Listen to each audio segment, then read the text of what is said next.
Hello everybody, welcome back to Sector 1. We are here tonight for some Category 1 racing action around all states and villages. Let's go. I wake up to a little bit of drool on my pillow, feel like it's gonna be a bad day. Yeah, I'm tired of shit, and the coffee ain't hit yet, damn, ain't that great. I don't wanna go to work, cause my boss is a jerk, and I'm not even that paid. I need a change in my life, cause I don't feel alive, and there's nothing that makes me happy. Hold my beer for a minute, I'm about to quit my job, cash in for a ticket. I'm going on a trip and I don't plan to visit. I'm gonna stay there till I feel like I'm winning all. And this is just the beginning, I need a big change, only feels like living. I need a big swing, home runs I'm hitting, and I'll never look back, moving on till I get it all.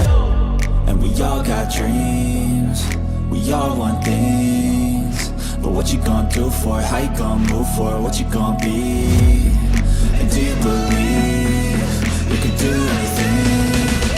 But what you gonna do for it? How you gonna move for it? What you gonna be?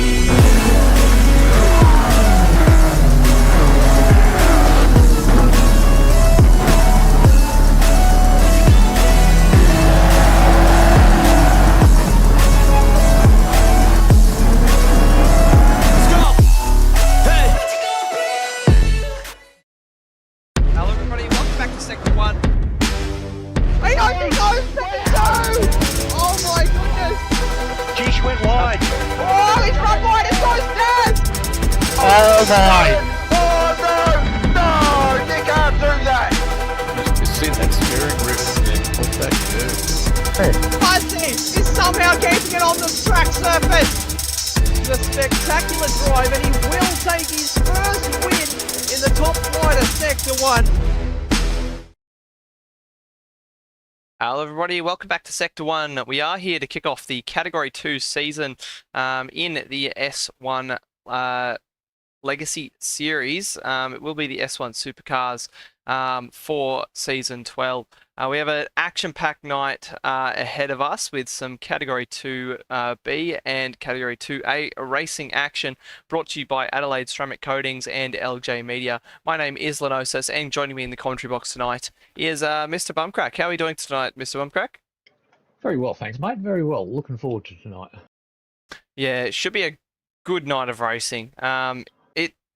Back in Season 6 when we last ran this category, Cat 2 was very, very exciting, particularly Category 2A. But kicking us off in a moment's time will be the Group B boys, and this is the format that they will be racing on.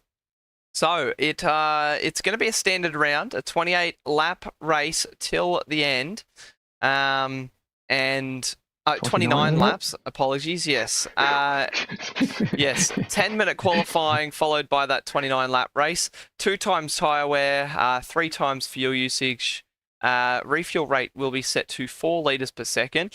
So it's going to be a little bit more than in previous seasons. However, that will allow some drivers to really use their pace. It really changes that strategy dynamic. Softs and medium compound tyres are available, however none are mandatory, so these guys, they just throw on whatever tyre it takes to get them to the end. The strategy for tonight, which we saw back or last week in the Category 1 night, there's the potential for a 1-stop, mediums only, and there's also the potential for a 2-stop. We saw a couple of variations of it, some being on like a triple stint on the softs, 1 stint on the soft, 2 stints. It really just depends. But yeah, it's going to be up to these guys to see how they can get it to the end as quick as possible. The 1-stop definitely looked like the better strat last week, didn't it, Bumcrack? It certainly did. I actually made a horrendous mistake in the pits and put the wrong tyres on. So it was a 2-stopper for me. Yeah.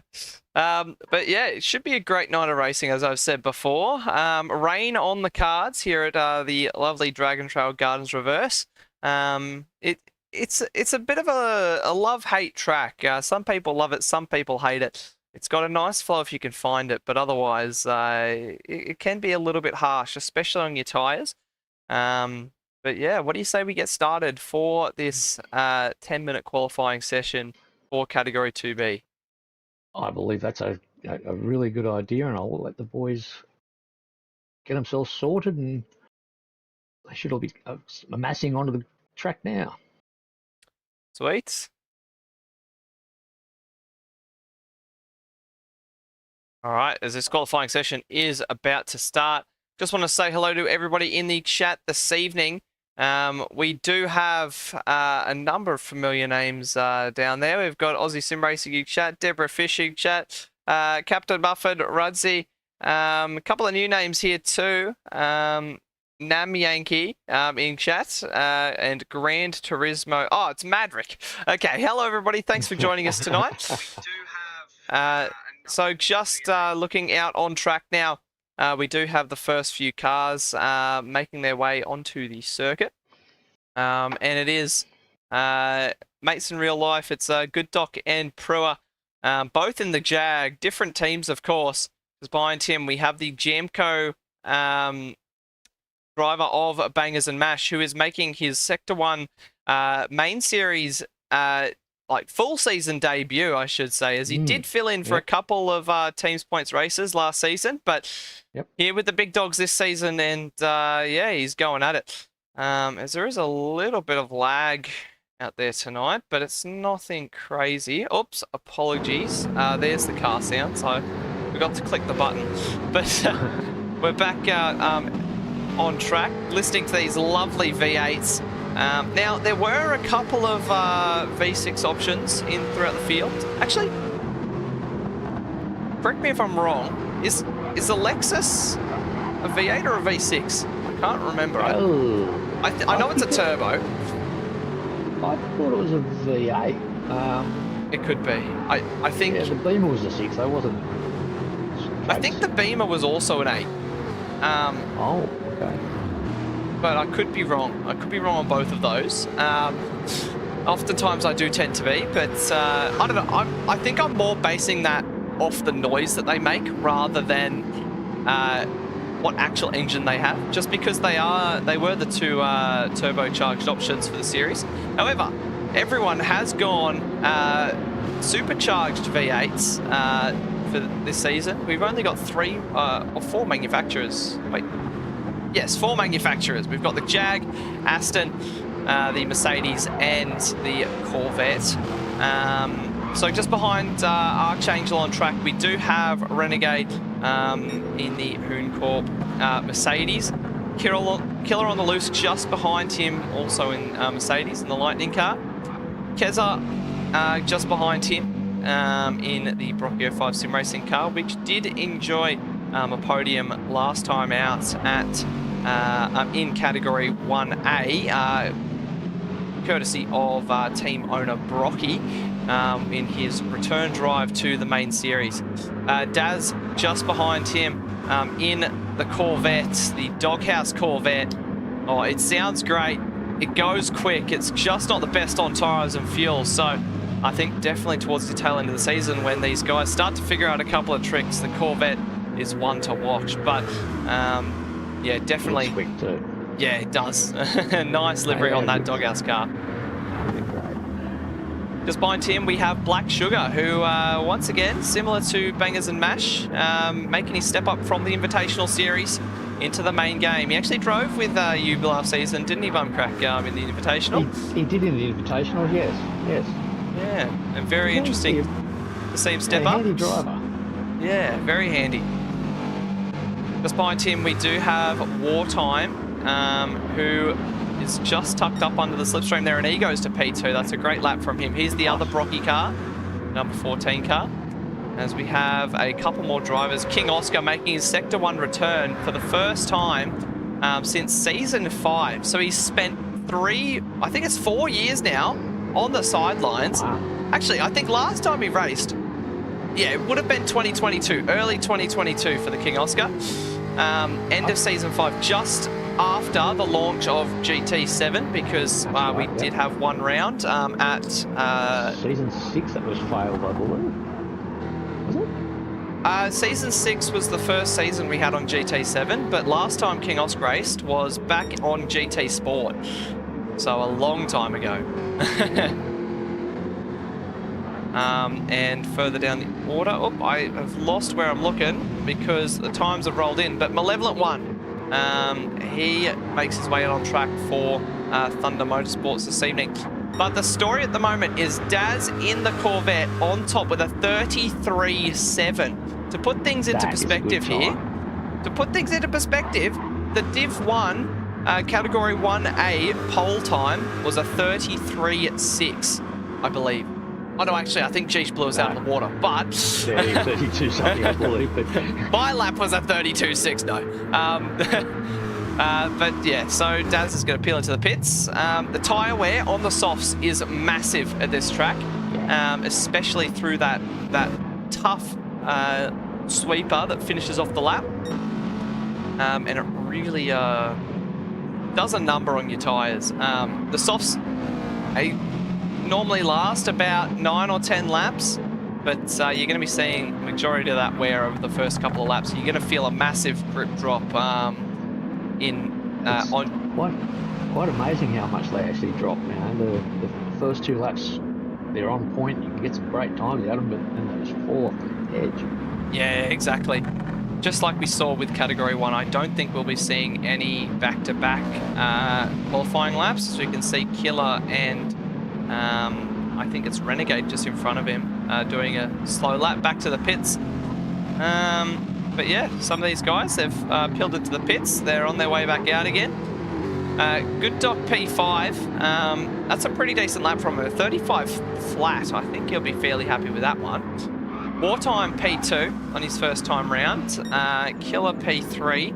Black Sugar in 4th. As I said before, Good Dog 5th. Renegade in 6th as he peels into the pits. Debrev in 7th. Another Corvette there. Prua 8th. King Oscar in 9th. Keza in 10th. Bangs and Mash 11th. 11-1 12th. Aussie Sim Racing in 13th. And Archangel into the pits. Currently P14, but he should have time to get out and do another lap.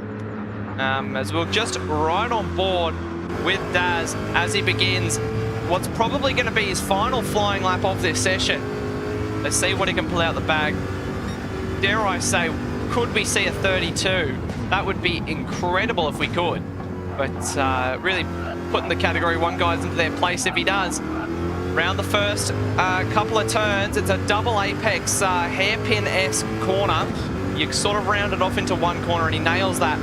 Into turn 3, 4, 5, and 6. It's a quad apex. Oh, as he runs a little deep, dips a wheel off. Oh, the rear end comes round. And not very tidy. So does he back out and go for another? No, I think he's still pushing. He's only down by 2/10, which is rather interesting. I thought he would have lost out a little bit more time on that. Tips it in for turn 9. Down the hill through turn 10 and turn 11. And now the hairpin of turn 12. Late on the brakes. Around that 100-meter board. Get it turned in. Don't be afraid to take some apex there. Using all the width on exit.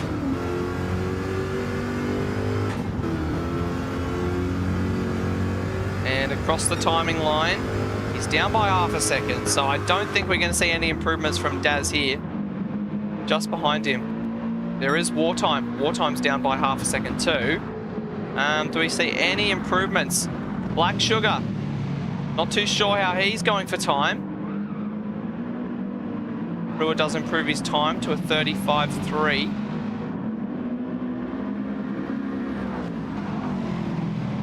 Around the final corner now. Let's see what Black Sugar can do. The number 73 car as he approaches the finish line. He's looking like he's on it here.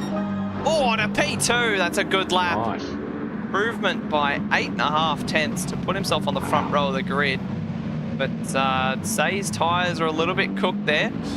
King Oscar does improve his lap.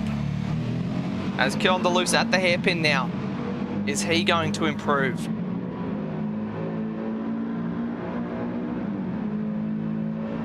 Through the sector split, and he's up on his time. What can he do? Can he find half a second in this last sector to put himself onto pole position? The Lightning Mercedes out of the chicane. This final sweeper, you can make or break a lap here. You've got to get it tipped in, hug that inside, get on the power early. Hope that the rear end agrees with it. And down towards the line. What does he do? 32, 33, 34. He does improve by 2/10, but he stays P4. Oh, as we do have somebody off at the chicane. That is 2. What happened here for him? We'll see if we can catch that on the LJ Media Action Replay. What happened here? He came into the chicane. He was a little bit deep. Oh, very hot and heavy into the barrier. Yeah, that's a strange incident there. I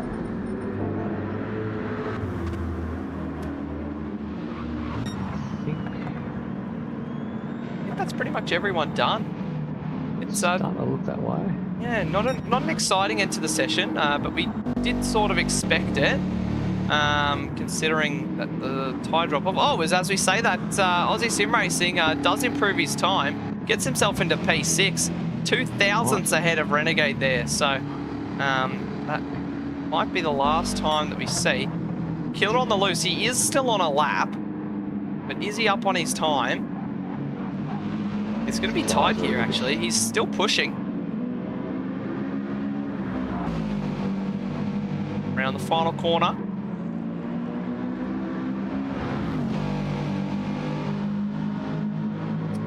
What does he do? Oh, he's going to be down. But not by much. 2.5 tenths. That's a solid follow-up lap there from Killer. But I believe that is everyone for this session. So we'll just have a look at the qualifying results of that one. And here is how they will be lining up in a moment's time. So Daz 930T for Doghouse Motorsport in the Chevrolet Corvette C7 does qualify on pole position with a 133.7. Absolutely incredible lap time from the Group B driver. Black Sugar there on his Sector 1 main series debut. P2, 133.9. The only 2 drivers in the 33s.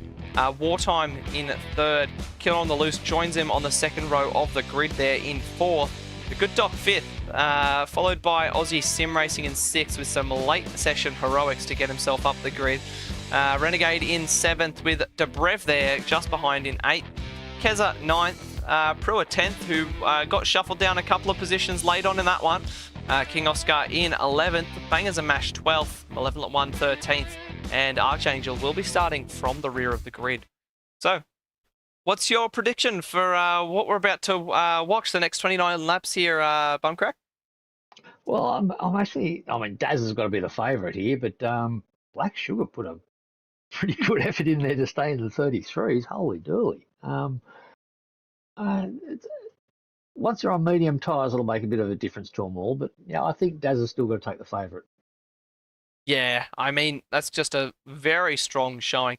I think the only thing that's going to hold him back is the tyre wear on that Corvette, but he's definitely shown that he has the pace. If he can just manage that car, potentially get an early lead early on and see what he can do, I think, yeah, it's definitely his to lose from here. But, yeah, I mean, some of these guys, they're going to be running different quality, different race tunes. So that can potentially shake up the dynamic and the order. With that tyre wear being so high around here, I do imagine a couple of these guys will switch a couple of settings on their cars just to even out that tyre wear a little bit. Try and limit that that sort of high tyre wear on that front left that we've been seeing so much. But yeah, I reckon the Mercedes, the 3 Mercedes sitting behind Daz are in a prime position here, and I think we're going to have an absolute cracker. It's going to be a good one, that's for sure. I can already smell it. And Yes. we do have the new safety car procedure as well. So if there is any mishaps, because sometimes these Group B guys, they do get themselves in a little bit of trouble, we can neutralise the race and get going on lap number 2. But yeah, I think we're just waiting for someone to get back. They're just going for a quick toilet break. If you haven't already, make sure to throw down your predictions for this one. As Artsy reiterates in the chat, there is potential for rain at this track, so it's going to be a good one. I mean, rain potential It's always going to keep your strategy on your toes. Just looking at the long weather radar that's available to us in the lobby here. I'm not seeing anything so far, but 29 laps is a long time. It's about 50 minutes worth of racing. Storm could roll in. You never know. Last time we were here at Dragon Trail Gardens Reverse, we did see some late race rain action. That's in the Category 2A race. So, yeah, it's on the cards. It definitely can rain here.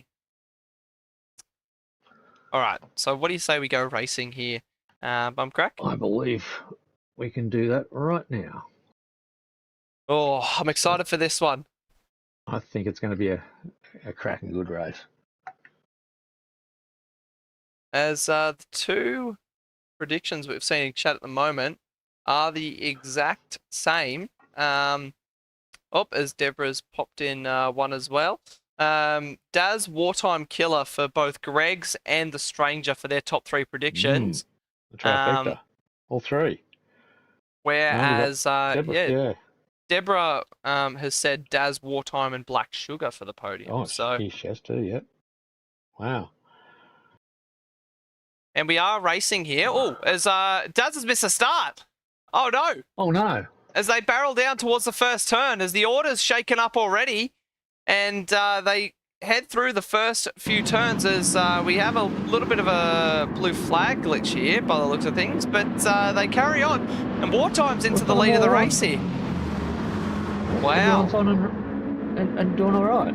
Yeah, what might have been a GT7 thing? Yeah, I think Daz just wasn't prepared and then missed the start, or potentially had a wrong gearing on his car, because that doghouse car at the start did not get off the line well, and then just absolutely we see Killer going off there. We see a lot of carnage in the background as somebody's off in the weeds. I think it is it Bangers and Mash? I think so. Or is it the King Oscar? It's hard to tell from here. I think it was the King Oscar, as we have lost one up the back. It is Debrev. So the zero-turn car has dropped off the back of the field here, and he will be quite a while away off the back of the pack. But Wartime is absolutely legged it here at the start of the race. I think from what I can see, it's about a second and a half here. Oh, it's Wartime very deep through the mid part of the chicane there. Manages to hold on to it for now, though. And round the final corner to complete the first lap. Now, Bumcrack, do we have a mix of tyre compound here tonight? That's a negative. No, so... hang on. Yes, we do have one on different tyres, but there is certainly one. Okay. Sorry, it took me a bit to get to him. I think it might be a little obvious now too. As we've lost someone. At the first turn, it's Prua. Oh dear! Prua's gone! At the first turn, what has happened here for him? I believe Sim Racing was involved with it. Let's have a look. Oh, we don't have a replay. The replay's not working for us. So we're not going to catch that one here tonight, unfortunately. So... Oh. It's all happening down the back end of the field here. There's malevolent ones really struggling to stay on track. Oh, as you say that, we see Keza sliding off the track. And Archangel's up in the paint. Oh, he's gone! Oh, hold on to it! Oh, as Bangers slips on by. Oh, as Archangel's gone as well! Oh, they're all over the show. King Oscar's loving that one. Oh, as they're playing bowling here. Yeah, this is... I mean, it's lap 2 of a 29-lap race, guys. What are they doing? As into the chicane, as we see a move down the inside for Malevolent One on Bangers. And Bangers, he slips in between himself and the... Oh, no, that's not Bangers. That's King Oscar, I apologise. As he rounds the final corner. Jamco cars, they look very similar.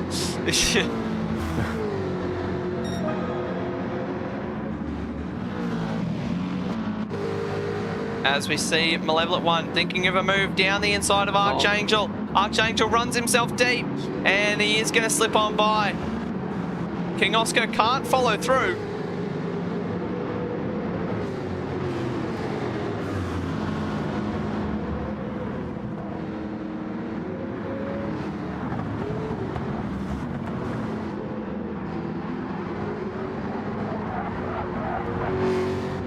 And as it stands, these guys, they're just buying their time, just waiting. Now, funny enough, Dobrev, who was 5 seconds down on the first lap, he's back into the mix here. And he can make up a bunch of positions in not a lot of time if he plays his cards right. So Black Sugar, 2.5 seconds away from the BSR car of Wartime there. 2 Mercedes up front, or 3 Mercedes up front, I should say. So Mercedes, 1, 2, 3, 3 different teams as well. Daz, he's clawed his way back to P4 already. Oh, that's a huge moment for Daz. Just got it caught on the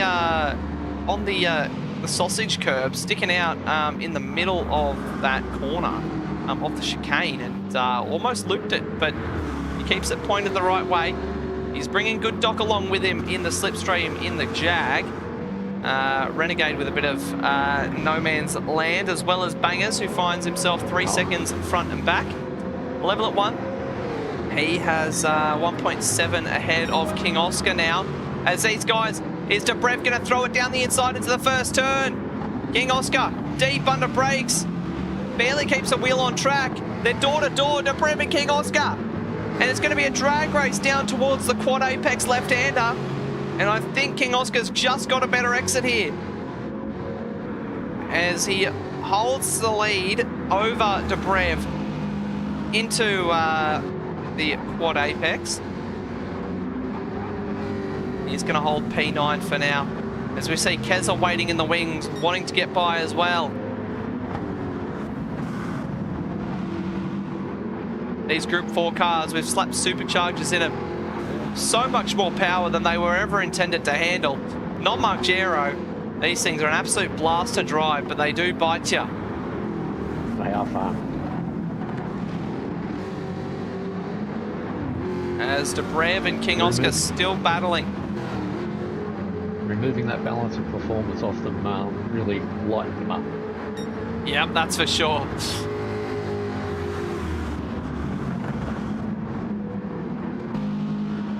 As Kill on the Loose, he's just dropped outside of slipstream range of Black Sugar here. Killer does set his personal quickest time of the race, a 35.7. Wartime currently has the fastest lap of the race of a 35.0. So, who is on the soft compound tyre here tonight, Bumcrack? I think it's actually pretty obvious now. It's Wartime. He's taking full advantage of having the soft tyres, and they are looking a little bit worse than the mediums, that's for sure. Should we do an update? Yeah, let's get into a APR Automotive tyre and fuel update.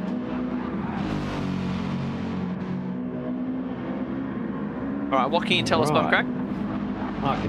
Wartime, as I mentioned, was on soft tyres, and they're at about 35–40% worn out already, coming up to lap 5. So he'll be in the pits in the next possibly 5–6 laps.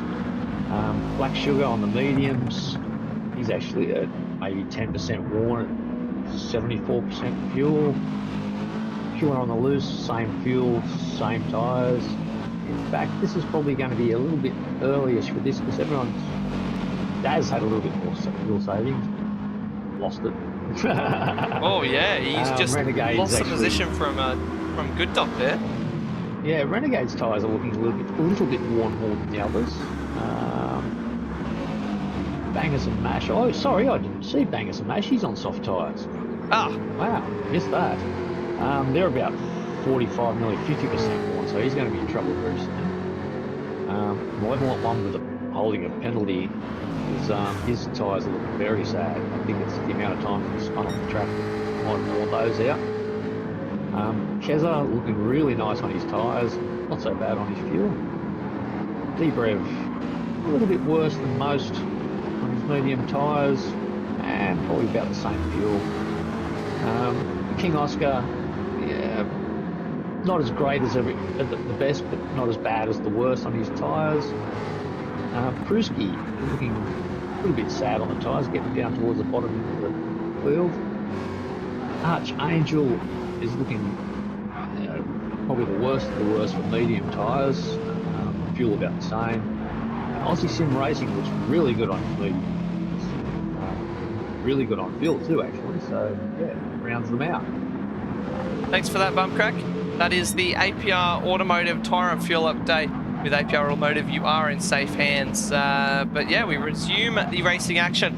Black Sugar and Killer on the Loose are quite close on track, going at it a little bit. Last time we checked in, that gap was about just over a second. But Killer, he's reeled in that gap. Half a second between them, but he's given up a little bit through that final corner. Potentially signs of a little bit of a different tune between these guys. Potentially Killer taking off a little bit of downforce in that car just to try and give us some more straight line speed. However, the trade-off being that he loses quite a lot of lap time through that final corner. I think he lost 5/10 through that sweep of that lap. So could be a factor, or maybe just a small mistake. But as you can see, wartime, 1.6 seconds now. So he is very much struggling to hold on to those tires. The tire wear is just he's melting those tires, and it's not his fault. It's just the way the soft tires are at this track. But Black Sugar almost within slipstream range here, so I imagine we'll see him move very shortly if we don't see wartime into the pits. Good Doc's just having a bit of a quiet race here. He's doing pretty well, actually. On his personal quickest lap this time round. P4, he has Daz in his mirrors, with Renegade not far behind, but otherwise they're just plugging along, running their race. Jag, the first of the wartimes in this lap, yeah, so he makes the decision. Oh, good Doc! Oh no! Oh, that has not gone well. He's lucky he didn't end up in the pit lane there, but that's not going to do him any favours. I think, yeah, he's not going to be too happy with that. He drops all the way down to P7.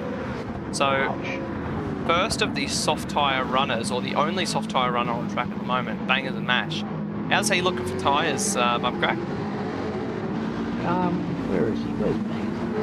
P6 Bangers, currently. Well, yes, he's probably going to be in next lap, I reckon. Pushing those into a ninth lap might be a bit of an ask. It's very possible. He's got about 10 to 15% left on his tyres. Yeah, okay. So, Wartime. Oh, Wartime's picked up a 3-second penalty for crossing the pit lines. Yeah. That's not ideal. Bangers and Mash, if he's in this lap, so he's basically in that first stint lost an entire pit stop to Wartime. But I think these two are going to be giving us a big moment from Black Sugar. That's going to lose him a... Whoa, okay. So Black Sugar was all sorts of sideways on the exit of the chicane, and I thought that he would have lost a bit of time from Killer, but he actually gained time. So didn't see what happened to Killer there, but Killer must have had a monumental issue coming out of the chicane compared to Black Sugar. But we have a train of cars here, all behind Bangers. So Bangers is in. He makes the call. Good Doc, just ahead of Keza at the moment. Will we see a move from Keza potentially? As he shows the nose, doesn't go for a move this time round though. As we see Dobrev and Malevolent One side by side, looking for the switchback, but I think Dobrev's got it. Great move, up into P8. That's Malevolent One. looking to return to sender here. He can't quite get alongside into the quad apex. Crew has clawed his way back into P10. He's right in the mix here. So Bangers came out of the pits in P14. He's got it all to work for if he wants to claw back to any meaningful result. On the 2-stop, you've really got to have the pace. You've really got to bring it. But after the first week of racing, I don't think the 2-stop's the way to go here. 1 second between the leaders at the moment. Lap 9. These guys, they should be in on lap 14, barring anything really. I mean, the alternate strap is lap 15. You push your fuel, you can probably get to 16, but beyond lap 14, the strategic advantages tend to run a bit dry, because you might as well just do the 15 lapper on the lighter fuel load and conserve a little. But I mean, in the category 1A race, I think we saw like 10 out of the 14 cars pitting on lap 14. So I imagine we'll see a similar sort of strategy tonight. I reckon we will. And to be honest with you, I've never seen an overcut work really well in Gran Turismo. Yeah, I mean, I guess the only sort of situation we have seen it work is when somebody's been on a 2-stop and held up traffic. Yes. And it's not really the same sort of strategic, like, the strategic goodness, I guess you could say. Yeah, the strategic plan that you see in like Formula 1, other motorsports like that, where staying out, keeping your tyres warm, it does actually give you a benefit. But yeah, Gran Turismo is maybe about half a lap tyre warm up, and then you'll get sort of peak grip, so it's not a huge thing. And a little quirk with Gran Turismo, even though that when you have tyre wear turned up, the actual tyre temps, which aren't available, you have to use the API to check, but the API tells you that your tyre temps still warm up the exact same, no matter what tyre wear is set to. Right. So tyre warm up is the exact same, no matter what the usage is set to. Oh, as we see a potential move for the lead. Oh, as Black Sugar ran a little bit wide through the third apex of the quad apex, and Killer showed his nose for a split second. Just able to hold in front there, Black Sugar. Ball 10 separating these two as we're getting to the pointy end of the stint. This is where all the hard work of saving your tyres is really going to pay off. You're going to see a little bit of a late stint, burst of speed if you've really taken care of your tyres. I think that's exactly what we're seeing here. I think Black Sugar maybe just burning his tyres up a little bit more than Killer, and now Killer really pressuring him, giving him the hurry along as they head through the chicane for the 11th time this race. They've still got 3 laps to go though.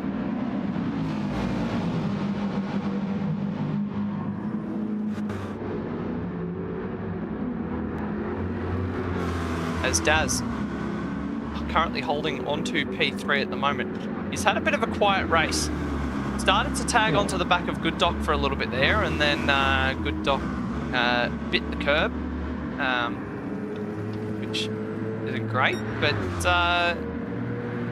I guess Daz, free position, but he kind of got robbed of the battle, I guess.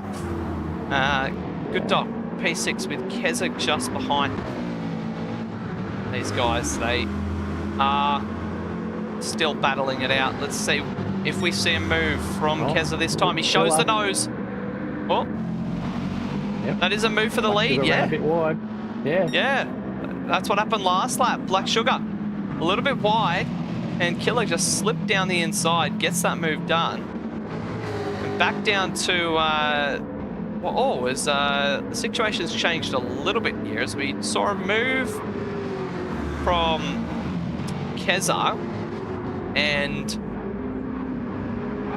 I think Keza potentially running deep, and instead of making that position on Good Doc, he's actually lost the position to Dobrev, which isn't great, I guess, for Keza, but they continue on.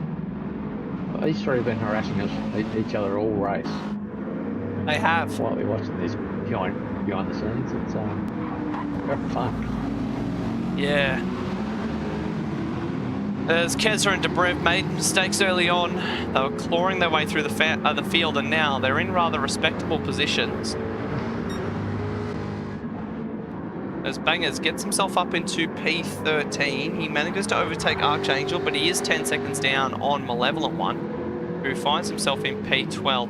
Bit of no man's land, 4 seconds to Aussie Sim Racing in front.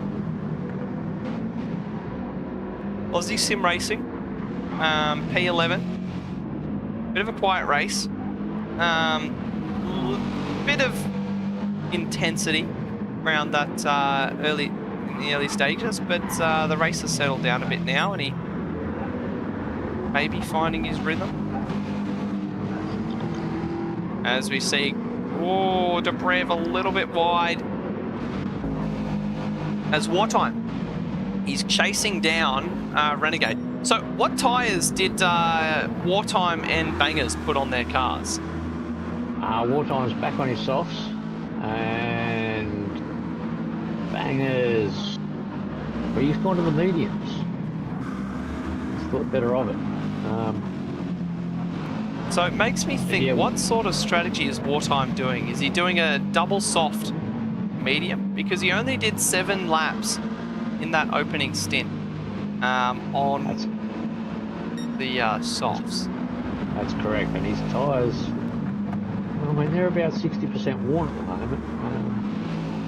2 or 3 laps in it, you might get to 15, maybe 16, but yeah, it's a long way home from there. Yeah, I mean, maybe he's just trying to split up that first stint into 2, sort of thing, and then just come home on the mediums to sort of be on similar sort of like sprint home strategy to what the other guys are. Yeah, but so far he's fifth, which is not so bad. Yeah. I mean, he's 15 seconds off the lead at the moment. I think to really, if he had to make the best of his strategy, you'd really want to be... Oh, Good Doc's in. Lap 13. That is rather early, I think. But he will get that undercut advantage, I guess, until probably late on his tyres will be hurting quite a bit. Guarantee that they were hurting then. Killer's pulled out 2 seconds over Black Sugar so far, so I think Black Sugar just hurting a little bit on his tyres compared to Killer. Now the Killer one with the most hurt on their tyres at the moment is Malevolent. Ooh, His okay. front left-hand tyre is just totally and utterly 100% gone, and he's elected to do another lap. Yeah, I mean, you've got to do what you got to do to get the strategy done, I guess. Yeah, he's got to get it to 14 at least. Pray to do 15 next. Yeah. Because I imagine most of these guys will be into the pits. Oh, as Killer and Black Sugar both go round for another lap. Do we see anyone into the pits? I thought we would have seen at least one car. Yeah, that's quite a few cars that probably should have gone into the pits.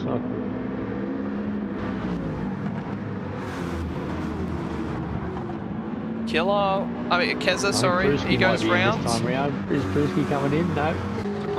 Round, these guys. round. King Oscar's in. Somebody. Oh, there's some brave guys out there. Yeah.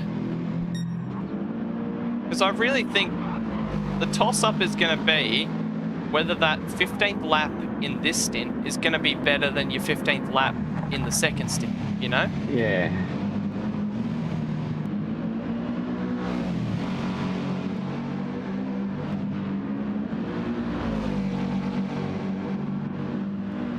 longer these guys stay out, the bigger advantage that Killer gets here. He's currently got 3 seconds. And they're actually fast approaching Archangel here, who is just 1 corner ahead of these guys, but he has taken an extra stop. Unless these guys feel like proving me wrong, I imagine we'll see him all in this lap. And yes, Killer does make the call. Black Sugar goes He's only doing round. it because he has to. Yeah. Black Sugar's gone around. His tires are looking fantastic, Killers. Yeah, Daz comes in. Renegade goes round. Wartime in. So some interesting strategy here. Yeah. So Wartime off the softs. I imagine he's going to put a set of mediums on. Yeah, that'll get it I home. think it'd be a ridiculous strategy to do a 3-stop. Keza into the pits. The Brev follows him. Pruitt will follow him in. Aussie Sim Racing is going to go around one more time. And Bangers, who hit on lap 10, I imagine he will be going around once again. Oh, sorry, no, he hit on lap 8. Yeah, he's got plenty of life left in those tires. So Wartime, I did see a glimpse there. He does come out on the mediums. Apologies. That's going to put him on par with the rest of the field. But I think at the moment, Wartime's saving grace here is going to be that Black Sugar is kind of... He's hung it out for a little too long. As we see the race leader, Black Sugar, just approaching the lapped traffic of Archangel, who gave way, but he is going to pull in, and Archangel pulls in too. Okay, so interesting strategy from Archangel. Renegade, if he goes around again, he will be the effective race leader, but no, he does peel into the pits. So the question is, where do they come out? Killer on the loose. He's rounding the final corner now. Black Sugar's just putting fuel into the car. I think this is going to be... No, I think Killer's definitely got it. Yeah, he's going to be 8 seconds down the road. Oh, it's not going to be too big of a gap. I think Black Sugar definitely had him on the fuel save there. 5 seconds between them.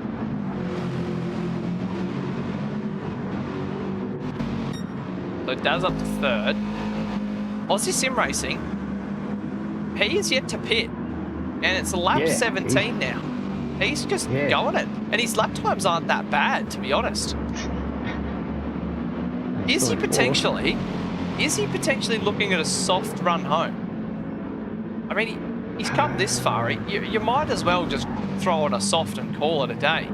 I mean, the Mercedes should be able to do about 11 laps, but the way he's been saving those tyres, could he get a 12? Maybe. I don't think 12 would do it. If you went one I was more... getting 9, really. Yeah. And,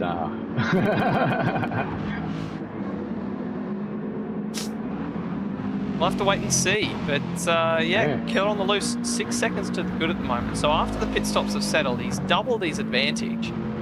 Daz is back in the fight here. However, he is on compromised tyres compared to Black Sugar, who has just put some freshies on as this Archangel lap traffic here. Just this feet holding up Daz a little bit.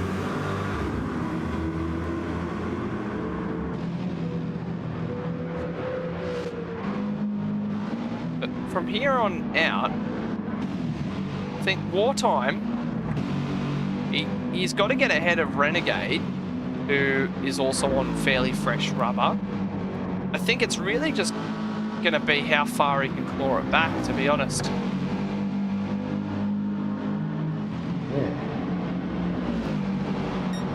Killer's car's just been so nice on tyres all night. Yeah. Really got that set up quite well. I mean, even when we're doing some early testing, Killer, he's figured out something with these cars, and he's been able to unlock a next level of tyre wear. he was getting 15-20% better tyre wear than me over like the same period of time, and it left me experimenting for weeks trying to figure out what he had done to get such good tyre wear out of it. And his lap times aren't bad with it either. Like, he's doing close to, say, like similar times to what, or maybe a second off what category 1A was doing, but with like really good tyre wear. Like, I don't know what he's done, but he's figured out something and it's working for him. So yeah, good on him. It's an art. It really is. Yeah, I don't know whether it's something to do with his setup, something to do with his driving style, but he is, he's doing something, and it's working well for him. All of the above. Yeah.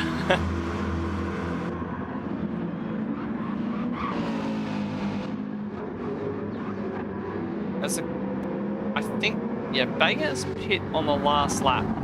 So, as he runs a little deep. So he's currently P12.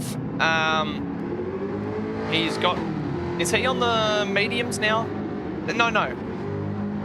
Surely he would be on softs. We do not have any soft runners. Not Bangers? So Bangers is back on a medium. He's on a medium, yes. Okay, so he just going to run home on a medium, which he could have, Yeah. So that was our thoughts on his strategy out the window. Yeah, I don't know. He's a funny bloke, Bangers. I don't know what's going through his head at the best of times.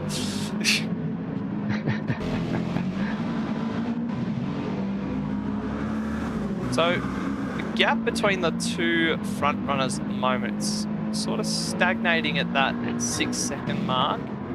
Daz in third there. He's doing all right. Still quiet. Aussie Sim Racing P4 there.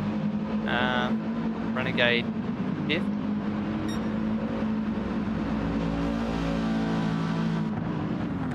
D-Brov's still actually annoying the hell out of Good Doc.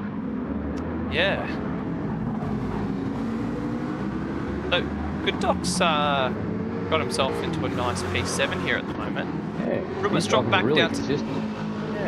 Rua's dropped back down to 10th, so I'm not too sure where he's lost a little bit of time there, as he was up to P7 for a split second. Oh, it's Good Doc. Huge slide partway around the chicane. Nothing opening up for Dobrev though, as he is eager to get by.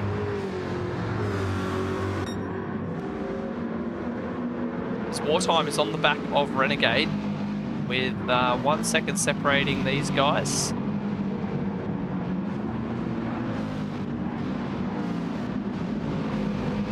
Lap number 20 at the moment, so we're 2/3 the way through this race. Not too much further to go, but I guess a long way in terms of strategy and how the race can play out. Hill has given up 7/10 to Black Sugar. I'd say that tyre advantage just starting to come into play a fraction, but don't think Killer would be too worried at the moment. Make a second up on him, mate. So Aussie Sim Racing is still going. He's on lap number 20. Is he going to pay for the tyres himself or what? I don't know. But where's his TO? His lap times aren't that bad, all things considered. 37s, but he's done 20 laps. As he goes around again, I think he... Did he think about pitting? Yeah, I think he thought about it and then just didn't make the corner, potentially. But he's going around for a 21st lap on mediums. I don't know how he's done it. I mean, he's basically a moving traffic cone at this point, as Renegade and Wartime Renegade and Wartime just absolutely flown past him as if he's standing still. Definitely compromised, but now he's got to take a pit stop And where's he going to fall to after that pit stop? Because surely he doesn't have much fuel in the car. Well, he's 21 seconds in front of Good Dog. I think a pit with full fuel was 40 seconds or something around there. 45. Yeah, I think the transit time is 15 seconds, 4 seconds for tyres, and then it's a 4 litre per second refuel rate. So only 8 laps to go. He's only going to have to put in half a tank really to get home. So if he's going to be empty when he comes in, half a tank, 50 litres, divide that by 4, you know, you've got roughly 12 seconds standing still. So he's really only going to have a 30-something second pit stop. He'll stay in front of a Good Dog then, possibly. Well, Good Dog's 30 seconds behind, so... I mean, 20 seconds behind, so he definitely will come out behind Good Dog. But then the question is, how far down the order does he fall?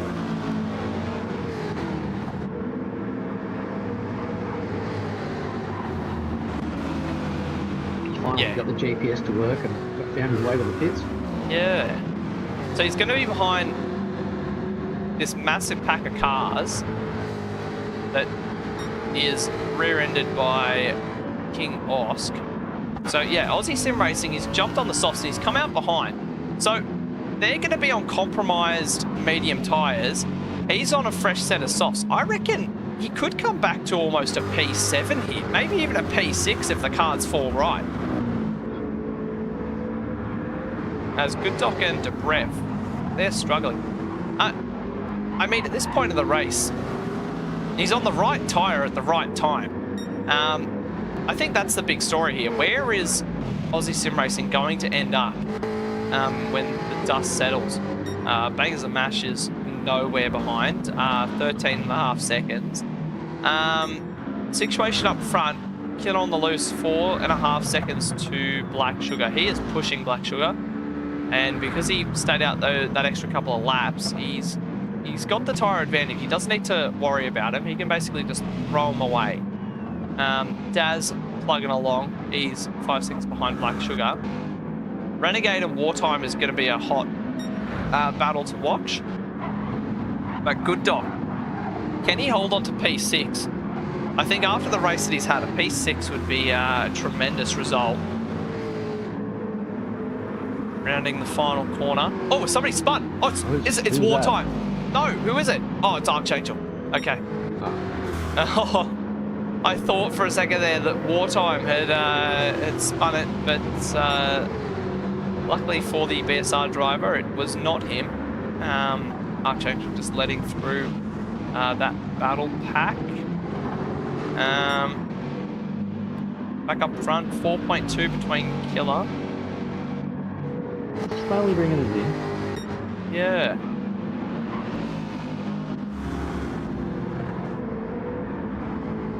Good Dog trying to hold Debrev and Keza at bay.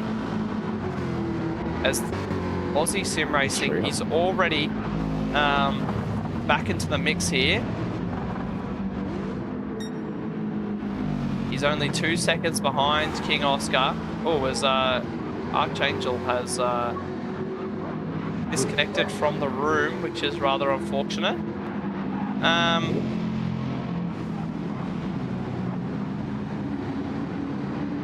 Into the hairpin now, Aussie Sim Racing.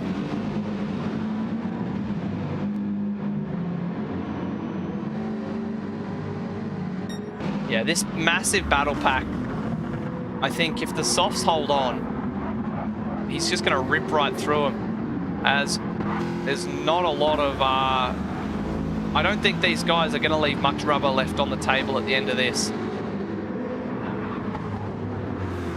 Massive battle pack. It's 6th all the way down to... Well, Aussie Sim Racing is getting there, so almost 6th down to 11th. I think this story's far from over here.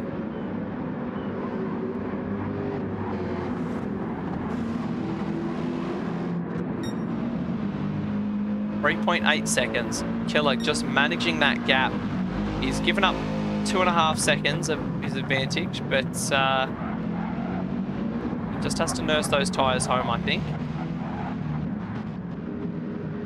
And he does. He finds himself in no man's land. Nobody in front, nobody behind. He's just got clean air. Podium secure if he can get to the finish on it.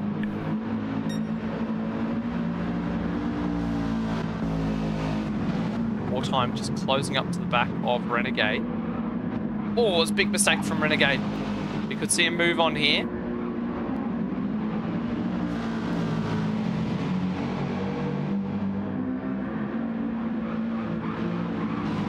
As they flew past the camera just before, we had a close-up look at the cars, and it's a feature that I have only...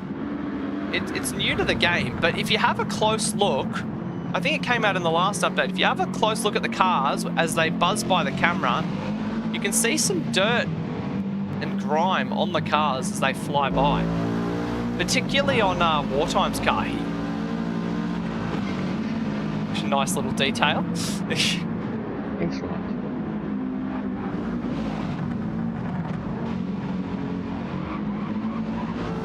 Debref and Good Doc sort of still harassing each other.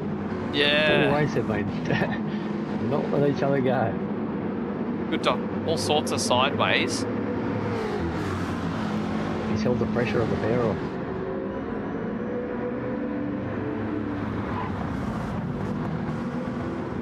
There's 2 tenths separating these guys.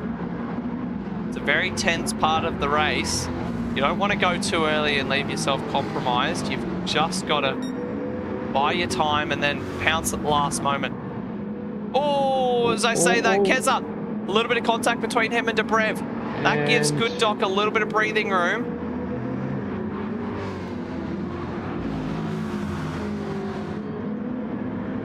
So I think that move, Dobrev left the door open, but maybe a little bit optimistic from Keza. Yeah, I think that may be up to other people to disseminate that one. Yeah. If Dobrev's feeling aggrieved by that, so we may see a little bit of a note in the steward's report next time round. As Aussie Sim Racing has... Yeah, Aussie Sim Racing has got himself up into P10. He's right on the back of these guys, so Crew would be the next on the chopping block. And you said he's not looking good, is he? Trusky's tyres are very, very ordinary. Yeah, okay. Another 3 laps out of them. Oh, Dobrev runs wide. Crewer gets it down the inside. Trusky. Nice. And he's up into P8. Opportunistic move. So now that puts Dobrev on the chopping block. Wow, looking at P6, potentially down to a P9 if he's not careful about it. As we see Wartime harassing the back of Renegade as well. Can we see a move into the chicane? Too many places to look at once here. Good Doc's really struggling for traction. I think they all are. As Aussie Sim Racing is there. Can he make a move? Wartime's going to have a crack at Renegade too. Up for 4th place. 2.2 seconds separating the leaders as well. It's all kicking off. As we'll have a look at Renegade. Can he defend? Yes, he can. As there's so many battles on track at the moment. So much to watch. Can Aussie Sim Racing find something and make the moves? Make some late race positions?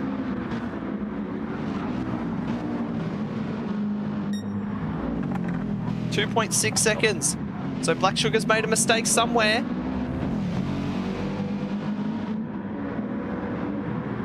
Good Doc holds out for now. King Oscar's in to the pits. He's not going to make it. Aussie Sim Racing, he needs to make a move now. 3 to go. Ingos throws on the softs. Has at it once again. Oh, Zabrev making a small error. Does it leave it open for Aussie Sim Racing? 2.9. Killer's really putting down the boot now. Sets close to his fastest lap of the race there. So, Killer, plenty in reserves. Now, starting to put his foot down. Do we see a move from Keza? Or around the outside, potentially looking for the switchback. It's not going to open up for him. Good Doc. Trying to find a way to hold on to this. Scramble onto the accelerator. Aussie Sim Racing, the closest he's been to Dobrev all race, but he's dropping back. Unable to get the foot down. Is he fuel compromised? Is that what we're seeing here? Who's that? Aussie Sim Racing, is he lifting and coasting? He's got plenty of fuel. How is he dropping back so far on the straight? Wow. Oh, somebody spun it. It is Daz. Daz has spun, but Oh, no. I don't think it's going to make too much of a difference, as he's still 5 seconds ahead of Renegade here. But that adds another element to the story. Wartime's dropped back from Renegade, so he might not be able to have another crack at it. Good Doc. Still holding on from Keza. I'd say that Mercedes just doesn't have the straight line speed to compete with the Jag at this track. Aussie Sim Racing still can't find a way through. Everywhere you look, there's a battle on track at the moment. As Aussie Sim Racing running a little wide, trying to use every inch of the track to try and get by. Killer on the loose on the last lap of the race. He's got 2.6 seconds to go. Wartime and Renegade. 1.5 seconds between these guys now. Oh, as we see it all kicking off. Oh! As Keza is going to slip on by on Good Doc. Bit of contact there. As will Keza give it back, or will he take the penalty? I think he's got a redress on this lap. Deeper's having a good crack at Brewski as well. As they're neck and neck. Brewer around the outside. Oh, he's still got the door in. Oh! As they're running each other out of road. Look at them go. Neck and neck, side by side. Into the sweeper, 1 to go, but Dobrev's going to get it done. That's going to leave Brewer vulnerable to Aussie Sim Racing, who's going to slip on by. I think he's going to get them both here. Oh, is they're neck and neck to start the last lap. As Kill on the loose heads down the back. As the orders chopping and changing. Brewer down to P10. He was just in P8. As Killer rounds the final corner, he has 2.4 seconds ahead of Black Sugar. They traded all race long, but Killer is going to get there as he takes P1, his second win in Sector 1. Great stuff for Killer. Second win for Lightning in round 1. Black Sugar finishes second place in his Sector 1 debut. And Daz, after the spin on the last lap, he is going to hold on and take P3 to complete a well-deserved podium. Pole position to his name, and he will take P3. That's some great stuff for Daz. It will then be Renegade. Oh, Renegade's got a penalty. It's going to be a race to the line. No, he just gets it. 8 tenths over Wartime. The other BSR car, 30 seconds back. He's going to come home in P6. Oh, it's a Good Doc. Oh, I think he's run out of tyres. He could be in trouble here. One more corner to go. He's in serious trouble. Can he just hold that last corner? He's got 1 corner to go for a P7.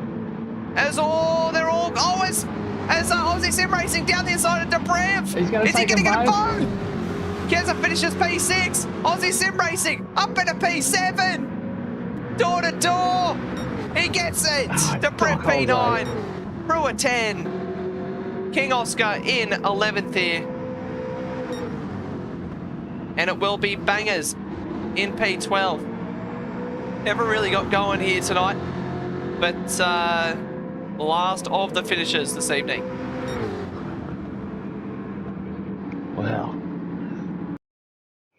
Wow, that was a race. Got good at the end, didn't it? It all spread out in the middle and then just came back together.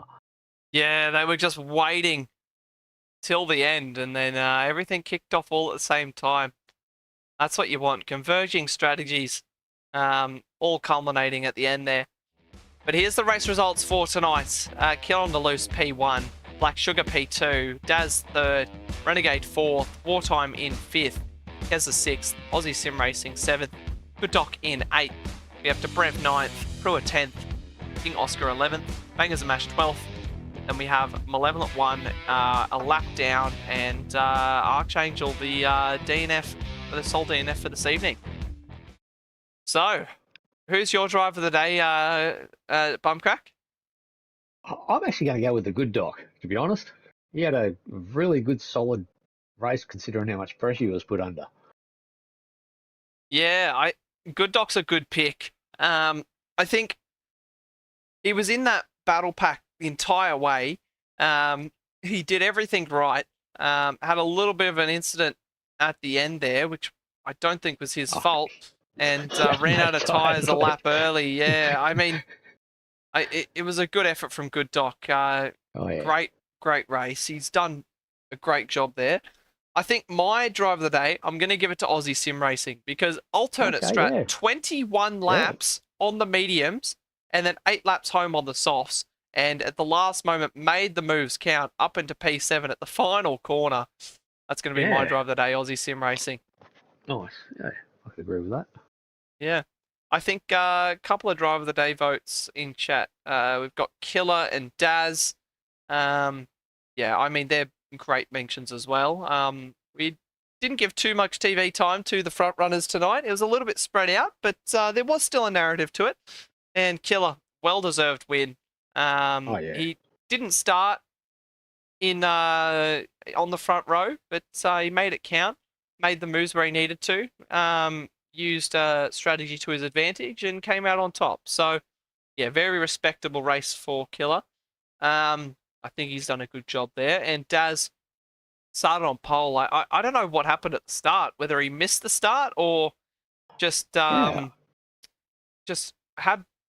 have his gear set properly, or like his gearing.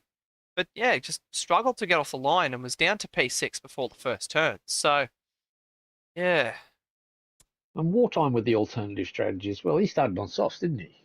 Yeah. Yes. Yeah, Wartime managed to make it 5th. Yeah, I mean, fastest lap. Yeah, two stop to 5th is pretty respectable. That's a great mention too for Wartime. Yeah. Anyways, I think that's all for now in Category 2B. Don't go anywhere. We will be back with some Category 2A racing action brought to you by LJ Media. And yeah, those guys, I think they're ready to go. It should be an action-packed event in a moment's time. So don't go anywhere. We're just going to have a quick intermission, and then we'll be back for Category 2A qualifying. So yeah, big thanks to Bumcrack for race directing tonight. Good to have you back in the comms box, mate. My pleasure, mate. My pleasure. You have a. I'm going to sit back and watch this next race. This will be even better. Yeah. All good. Well, we will be back in just a moment.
Hello everybody, welcome back to Sector 1. We are here tonight for some Category 1 racing action around Palisades Villages. Let's go. I wake up to a little bit of drool on my pillow, feel like it's gonna be a bad day. Yeah, I'm tired of shit, and the coffee ain't hit yet, damn, ain't that great. I don't wanna go to work, cause my boss is a jerk, and I'm not even that paid. I need a change in my life, cause I don't feel alive, and there's nothing that makes me happy. Hold my beer for a minute, I'm about to quit my job, cash in for a ticket. I'm going on a trip and I don't plan to visit. I'm gonna stay there till I feel like I'm winning, oh. And this is just the beginning, I need a big change, only feels like living. I need a big swing, home runs I'm hitting, and I'll never look back, moving on till I get it all. And we all got dreams, we all want things. But what you gonna do for it, how you gonna move for it, what you gonna be? And do you believe you can do anything? But what you gonna do for it? How you gonna move for it? What you gonna be?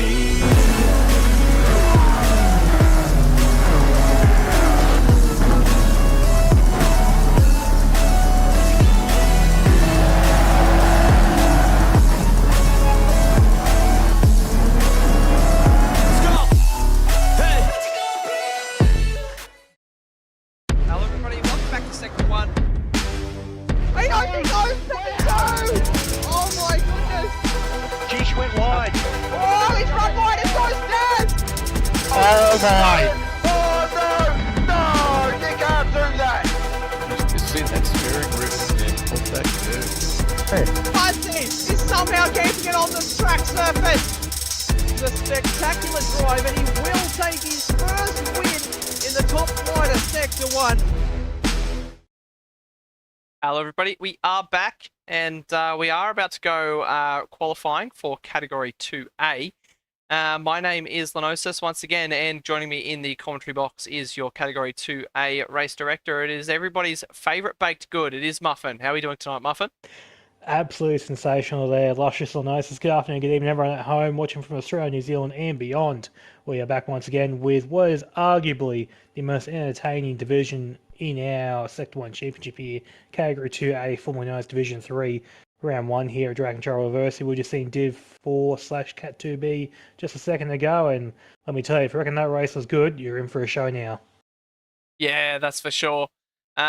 Always some good racing action in Category 2A. Yeah, bit of a mix-up in the field this season. Got a couple of new names, couple of returning names, and nice core driver, sort of like pack of drivers. So yeah, I reckon it's best if we just get on track and have a look at these cars out on track for ourselves. What do you reckon?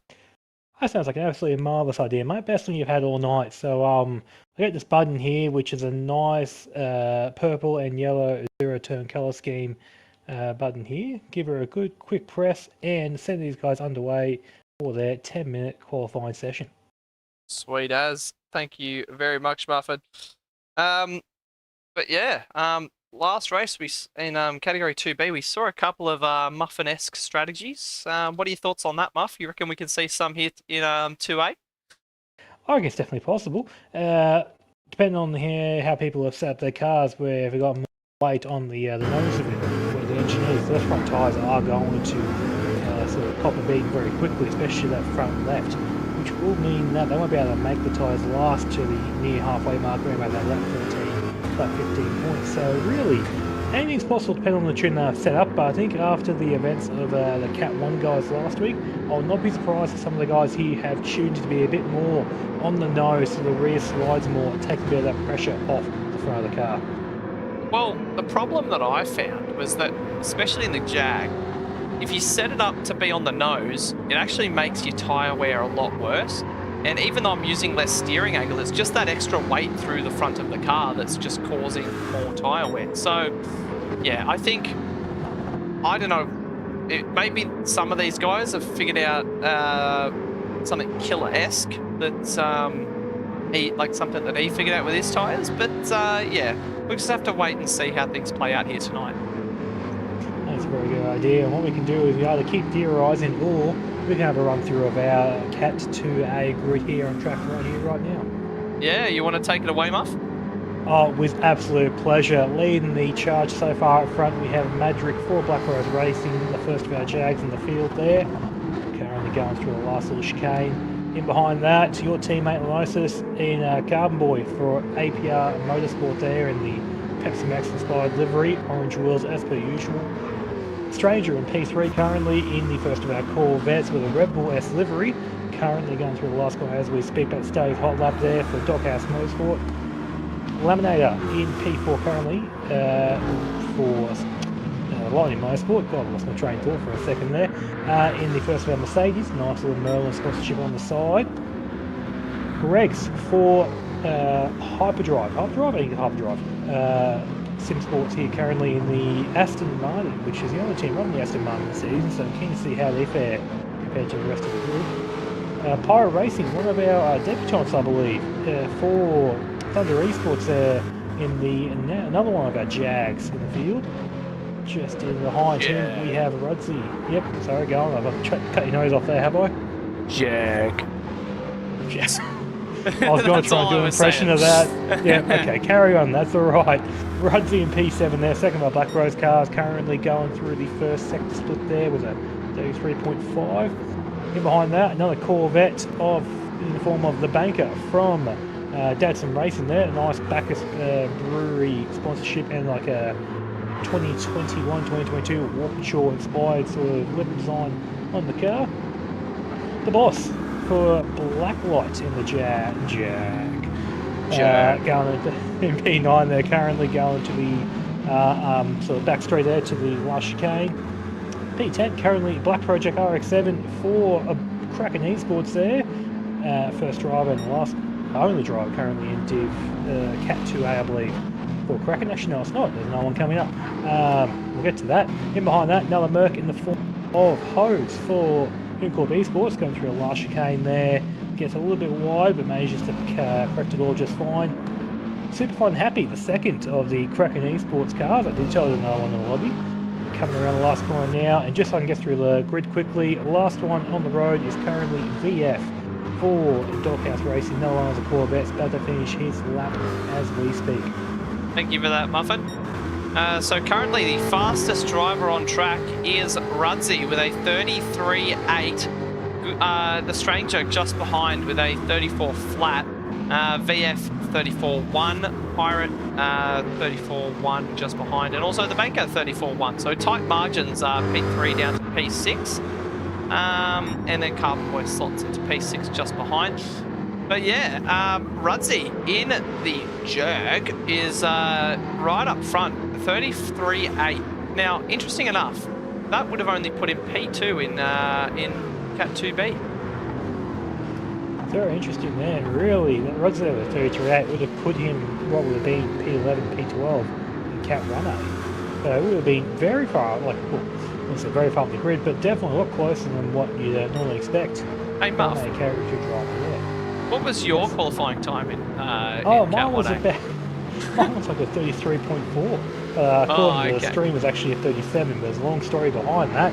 So it was a 33.4. Oh, as somebody has spun. It appears to be the other, I believe it's Madrick, who has he spun there? That's what I want to know. He's in a bit of an awkward spot there, but it looks like everyone's managing to make their way past perfectly fine. We'll see if we can catch that on the LJ Media Action replay, which I did fix in the break, and we couldn't quite catch the whole thing, but lost the rear, crashed into a wall, is what we can gather from the replay. It continues on.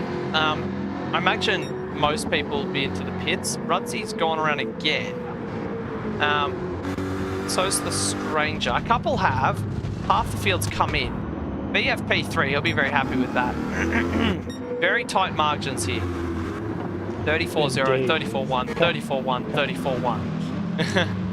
It's pretty well more or less half second covering your top half of the grid, more or less, which is very tight considering all the different sort of aspects and sort of circumstances we have with all the cars, tuning parts, setups, whatnot. To have all the cars be in such a close proximity to each other lifetime wise, it does just show that the formula does work. At least in some way, shape or form. Formula 1, listen out for this one. No, we don't want to have just one team dominating in nature, please. We've seen anything from the first round is that Muffin's car is definitely not up to spec. Are you sure you put a supercharger in it, mate? I definitely did. Look, I will admit you didn't see me much of that race, but if there were more straights on the straights on this track, I should say, you would have seen me passing you a fair bit. I would have been an absolute missile coming up behind you, Daniel Kvyat style, without taking you out, just straight past you. Okay. Yeah. That runs into the pits. We'll see the Stranger on a flying lap here. Let's see if we can ride on board with him as he rounds the first two corners. Just trying to use the torque band of that Corvette to keep the rear end stable, but getting out of the corner effectively. Down towards the quad apex. Lifting off, getting it turned in. Very smooth of the steering for the Stranger. On the power. Looking very tidy so far. He's up by 4/10 through the first sector. Wow. What can he pull out of the bag here? Dips it in. Through the S's section. Into the hairpin. Gets it tipped in. Is that 4/10 up on his personal best or the best? That's purple. That's 4/10 purple. My lord. Let's see what he does through this split. 6 tenths purple. Oh my goodness. Under brakes. What can he do? Just a few more corners to go. Little unsettled over the sausage curb there. Gets it tipped in. Front end responding nicely for him. One more corner to go. How high up the order is he gonna go? Gets it tipped in. Down towards the line. Could we see a 32? No, but he does go purple by half a second. Wow. If you can, I'll jump into the Bakers coming to the last corner right now. I reckon he might challenge that fastest lap. He can get the best run through the last corner, but he will have a slipstream in the form of Black Project temporarily. He may take this fast lap away from the fellow Coolert driver. He does! Oh, by the most minuscule margin there. 1/1000th of a second, covering your top two cars.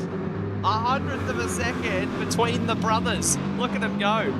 Both returning to the track for this season, and straight to the top of the times. That is spectacular to look at. Absolutely sensational there. Two cars, two brothers, two different teams. Gap, nothing at all. Yeah. Wow, and even look at the gaps between them and the rest of the field. They've got nearly half a second back to P3. Which P3 is Rudsey. He's only set one competitive lap time here. Let's see what he can do. He is up on his personal best. It's just 2 tenths. Remember, Rudsey had a brilliant final sector, a 10.5 better than the stranger. So what can he do if he's up by 2 tenths just through the first sector?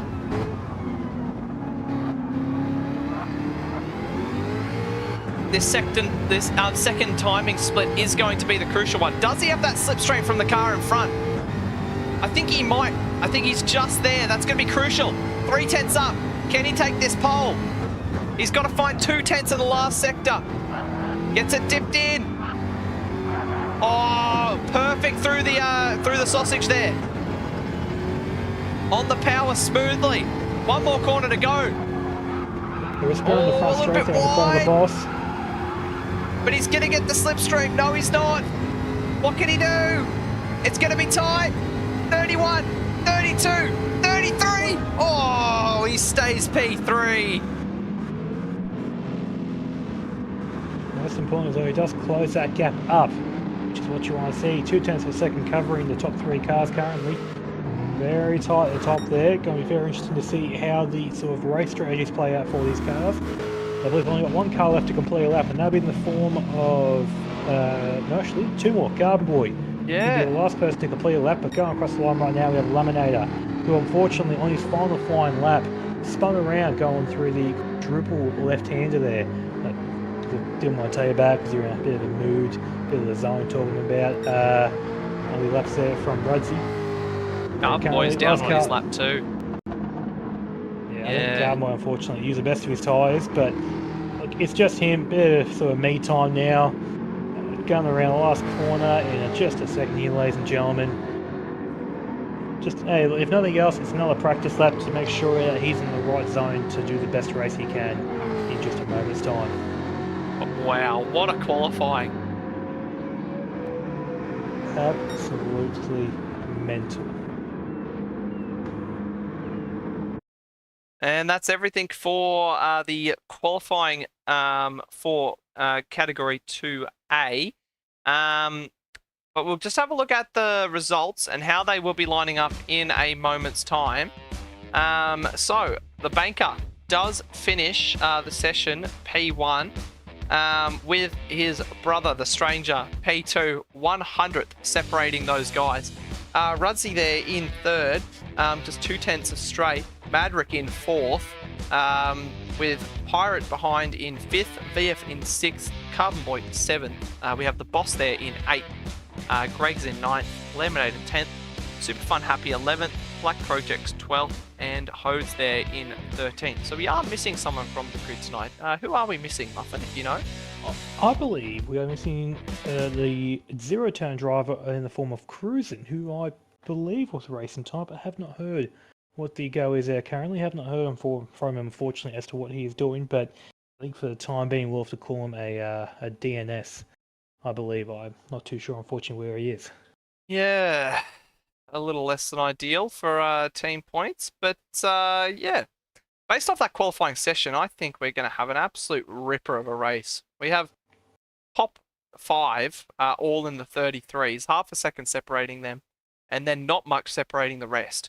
So, yeah, what do you say we get started for our Category 2A race here at Dragon Trail Gardens Reverse, brought to you by LJ Media. Yeah, I think it's going to be a ripper. I think you're right there, Onosis. I reckon it's going to be an absolutely awesome display of racing action here at Dragon Trail Gardens Reverse. So let's get that button pressed for the last time tonight. Let these guys grid up, and we'll send them on their way for 29 glorious laps of this Croatian venue. Yeah. Also may have to flick a couple of dollars and a couple of beers to the stranger and banker and work out what they've done with their Corvettes to make them so quick. As the cars are lined up on the grid and waiting. The Corvettes lining the first grid. It's 3 lights, 4 lights, 5 lights. And we're out and racing here at Dragon Trail Gardens. And the 2 Corvettes get off to an absolute ripper start. Madrix Jag a little bit slow off the line. And it looks like, do they all make it through the first turn? I think they do. Keep it sensible, boys. They do. Very well done. It's all right there. A couple of cars going a little bit wide. Boss there getting a bit of grass in the apex exit of turn 2. Greg's there getting the poor launch off the line, but managed to get back up to P10 going through T1 there. Everyone's still pretty congested. Pirate Racing going very wide. VF making a move up the inside of the quadruple left-hander. Oh, hit, miss, hit. Oh, there you go. Look at this backpack. Oh, it's in the background. Oh, dear. What has happened here? Who has gone? I That's think Pirate it's Racing Pirate. P13. And we've only got 1 spinner, so I don't think that fulfills the requirements of a virtual safety car, so that's unlucky for Pirate. But we continue on. He may get a little lucky if there's some more incidents further on in the lap. But otherwise, they're all carrying on for the time being. So, okay, long race ahead there for Pirate. Plenty of things can happen here, and we haven't even really addressed it, but there is a possibility of rain that could appear out of nowhere here, which could easily jumble the grid up. And I'll bet you, I don't mind the people that didn't test it, but I reckon a lot of people here haven't tested what their cars are like in the rain. Yeah, I think potential for rain is going to be a big one here tonight. So the banker leads the first lap, a second ahead of the stranger. It was only the sole spinner, so we're not going to have a safety car in round 1. We have Hose going very deep on the exit of turn 1 there, lose a couple of positions there to Black Project and the boss. Managed to get back on the track, but definitely will cost a little bit of time, and his tyres might not be in the best of condition, at least for the next few corners. Yeah. But the top 3 remain unchanged at the start of this one. Carbon Boy has made up a position. He's up in a P5. Laminator into P7 here. Which Laminator, he, for the first time, I think, in his Sector 1 career, he's not lagging. And that is due to the fact that in the off-season, he upgraded his whole home network. And, yeah, he actually looks very smooth. One of the least laggy cars on track. Definitely, he's done a great job there to get his setup all new and improved. Not sure I'll have to say that part of it's because of me and my awesome internet. I don't think that'd be the case. Unfortunately, my internet's a bit hit and miss at the best of times, so the fact that the lobby actually looks quite nice now is a absolute blessing. Yeah, must be a hit time of day. Yes, very much a hit time day. That's what I say. As I look at the front here, Rudsey is looking a bit sort of racing here against the stranger, as Rudsey sets the purple lap currently over 1 minute 35.3. Can't get the move done going through T1. Stranger's a bit wide. Going into T2, Rudsey tries to do a bit of an undercut there, but the door gets shut on him firmly. Going down now to the infamous quadruple left-hander. Rudsey's not going to be close enough for a move here, but that Jag probably is going to have a really good cornering speed and should be able to catch up some of that time lost going through the exit of that turn 2 complex. So, Can I get Muffin, close enough for a move? Yes. is everyone on the same compound of tyre here tonight? That would be a firm negative. No, oh, somebody's gone off. It is Oh, Hodes, who has found his way off the track. Just have a look at the LJ Media Action replay. What happened here? I think I can take a guess at what happened. I think he just ran a little wide and slipped off the track. Oh, yeah, wow, okay. That was a very odd incident. Yeah, I thought it would have happened between the second and third apex, but it seemed it happened before that. So the key areas to look out for are just between the first and second and the third and fourth apexes. But he slipped off between the second and third, which I don't think that's probably where your car's under the least amount of load. So, I mean, maybe just a little bit of a lapse in judgment for him. he possibly could have made a mistake going through, like in the entry to the complex of corners. That's thrown him off and just disrupted his whole rhythm, possibly. As he's about to spin on the front straight, no. Hode saves it, almost lost it going on the run to the front start-finish line here. After going wide and leaves at the last corner. Puts him under pressure now from Pyro Racing. Pirate goes for half a move, and Hode's gone very deep. There you go. Pyro Racing up to P12, Hode's down to P13. As the Strangers run wide and Rudzy up into P2. So I'd say maybe a little bit of a change in wind direction is just catching a couple of people out here, because that's one of the front runners making a crucial mistake. And Rudzy up to P2. I think he's blacked his teammate for Magic also wants a piece of the action here. Magic looked absolutely menacing. Going through the S section there, really handy in the back of the Stranger. Stranger here's almost a bit like a cork in the bottle. Because even Carbon Boys are closer now to be part of the action. VF not too far away either. So we could see a little bit of a battle here going on for the back end of the podium. Yeah, absolutely. Everyone at home, if you haven't already, don't forget we are still playing the drinking game. For every time Melissa says absolutely, take a drink. Absolutely, absolutely, absolutely. Well, I hope you're not thirsty, ladies and gentlemen, because it's going to be a very long night. But currently right now, Banker has now got a 1.3 second lead over P2 there in the form of Rudzy. The rest of that pack there, Rudzy, Stranger and Magic all covered by about 1.5 seconds. Carbon Boy is also part of that train. VF not too far away either. Currently about 2 seconds covering the whole train, give or take. Yep. Further back there, 3.5 seconds to Laminator, sort of ahead of his own mini train. Sort of, kind of, if you squint slightly. With Super Unhappy and Black Project and the Boss not too far behind them. The Boss looking very racy here. Showing the nose a little bit to Black Project going through the quadruple left-hander. Sniffs the exhaust fume coming out of that Kraken Esports Mercedes. Enjoys the smell of it, I should say. Boss there, ooh, very loose there for the Boss there on the exit, trying to get the power a bit too soon. Lose a little bit of time, but still is within touching distance. Giving Greg's a little bit of a sort of a go though to try and get a bit closer and become part of the action. The World Championship battle for P10 could kick off here, ladies and gentlemen. I think, look now, we're still in a relatively-ish quiet phase of the race. It might be a good time, I reckon, just to run through the tyre and fuel of everyone on the grid, just see where everyone's sitting, you know? I think that's a splendid idea, Muffin. Absolutely. Alright, ladies and gentlemen, your tyre and fuel update brought to you by the lovely people at APL Automotive. You're in safe hands. Your current leader of the race, Banker, is currently on the racing medium tyre. He's got dead on 3/4 tank of fuel, looking very nice there. His worst tyre will be the front left, which will be one I'm going to be referring to for most of this tyre and fuel update. Currently, about 10 to 15% wear, like it looks fresh to the daisy. Chef's kiss, looks good. In behind that, Rudzy. He is also on the medium tyre, slightly more wear than the Corvette in front of him. Not much, but enough to be noticeable. And he's got a touch less fuel as well, just under 3/4 of a tank. Stranger in P3 there, about the same tyre wear as Rudzy, a bit more should say, than his brother leading the race. They're about the same fuel as Rudzy as well, so pretty similar there in P2 and P3. Madrick you can always do a copy and paste of the past two cars, same tyre wear, same fuel number, just under 3/4 of a tank, also on the medium tyre.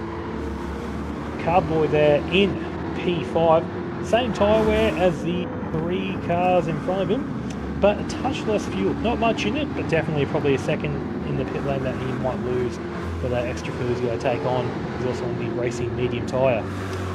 VF there in P6, he's used a bit more of the tyres there, currently about maybe 20 to 25% worn on that front left tyre. Fuel wise though, pretty well on par with the cars in front, probably a slightly better than Carbon Boy, but pretty even with the rest of the cars in front of that. Laminator in P7 there, he is on the racing medium tyre. He's got that same tyre wear as VF in front, about 20-25% gone, just under 3/4 of a tank of fuel, looking very nice there. Black Project in P8, he's got very good tyres currently. Tyre wear pretty sort of similar and comparable to the banker in the lead, so he's going to be looking very good on the racing medium tyres. And fuel wise, probably the best of the lot here, just under by a smidgen 3/4 tank of fuel, but I reckon it's the best in the field currently. Superfun Happy in P9 on the racing soft tyre. The first runner on the soft tyre as a yellow flag at T2 here. As the stranger's gone. Oh no. No. The fan favourite. What has happened here? Drops back through the field. So we'll have a look at the LJ Media action replay, see if we can catch what happened here. Into the first turn. And did it happen on exit? He just lit up, oh yeah, he just lit up the tyres, speared into the fence. That's less than ideal. Anyways, back to your tyre and fuel update there, Muff.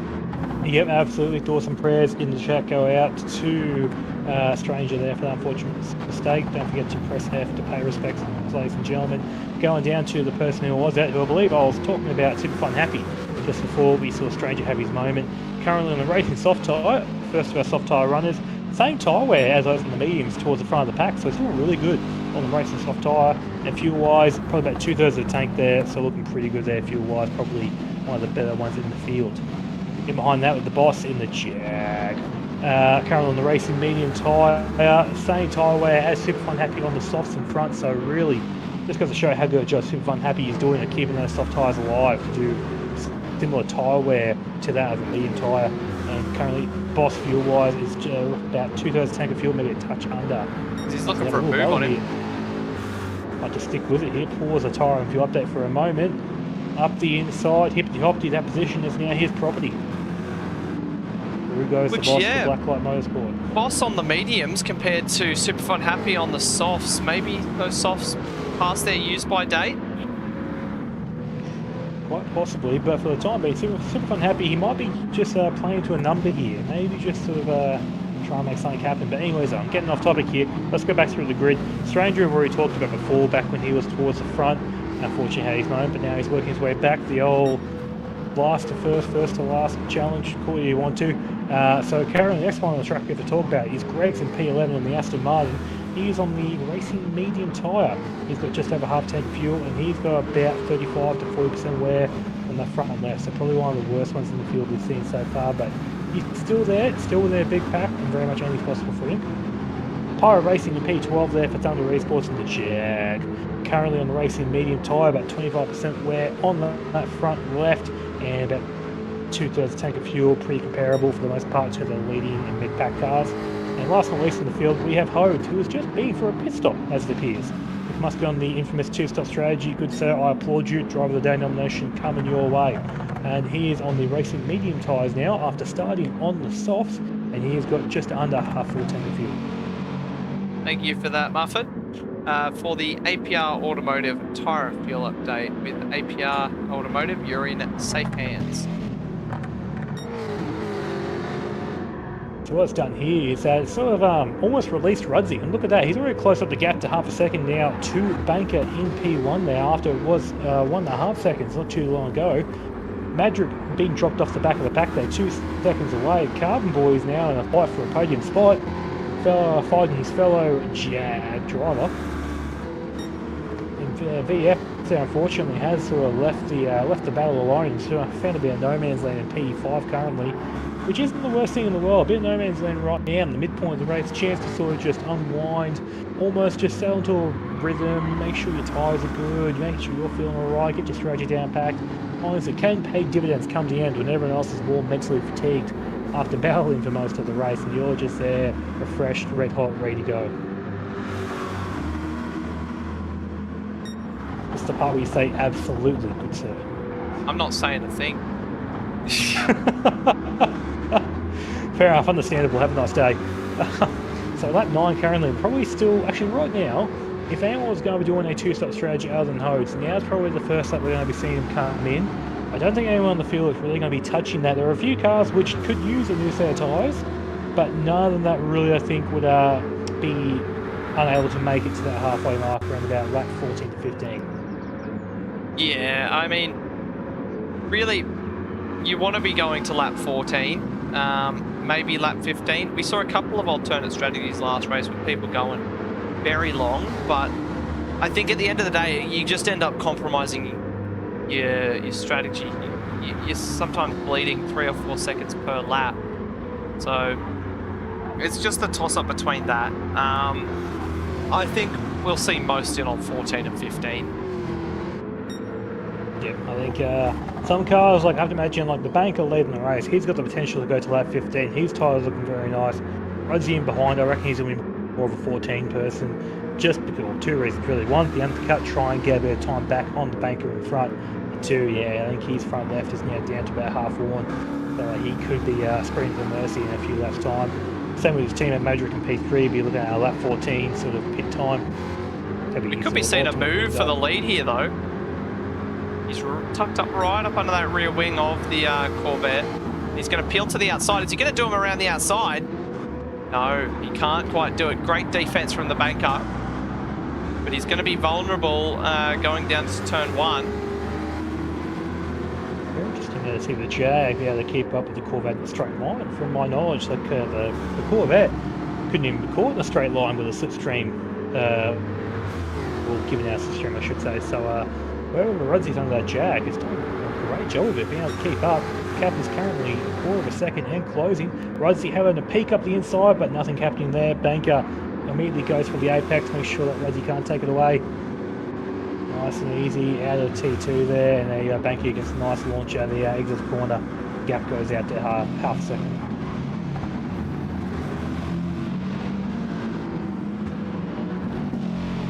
Make sure as well, no one has box that I haven't missed. No, everyone is still, other than Hodes on the 2-stop we know of already, everyone else is currently still in that 1-stop territory. Lap 11 to 29, so we've still got a few laps to see. The pit window truly open for a lot of these drivers. Yeah. After his spin as well, Stranger is back up to P8 and is close down to Boston P7 here, so don't ride off Stranger here for a good result, even after that mistake and losing that time. I wouldn't be surprised if Stranger man gets back up into the top 5, if not higher. Yeah, he's not far behind at all. And a couple of cars just ahead of him on track here that he can nip by. But great pace in qualifying. Had that small mistake and it cost him big, unfortunately. So let's see where he can claw back to. He's 13 seconds off the lead. I reckon when the race spreads out a little bit, he's good at saving his car, good at saving tyres and fuel. I think after the pit stop, he'll find his way back towards the front. Yep, no, absolutely couldn't agree with you more there, especially with a nice little pocket there these teammates currently occupying. So we could also see here, if Stranger gets a nice run, possibly even goes for an undercut, try and get a bit of clear air, ends up with his teammate VF and P5, they could bump draft each other towards the rest of that sort of top 4 and onwards, to try and get better positions, for not just for him, but for the whole team effectively. Team points here are very important. Actually, my apologies, VF is one of the DAX points, I think. Yes, I'll check that one actually. Okay. Yes, I was going to correct you. I was going to say there's one issue with that thought, and that's because they're not on different teams. However, the teams are fairly close. I don't think there would be any inter-team work, but they've both got good noggins on them, and I think they'll be thinking about the greater picture here. So, yeah, I wouldn't put it past them, to be honest. As we see Black Project and the Boss going at it.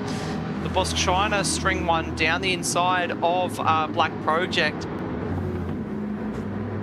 Oh, as he shows the nose. Oh, the boss is gone!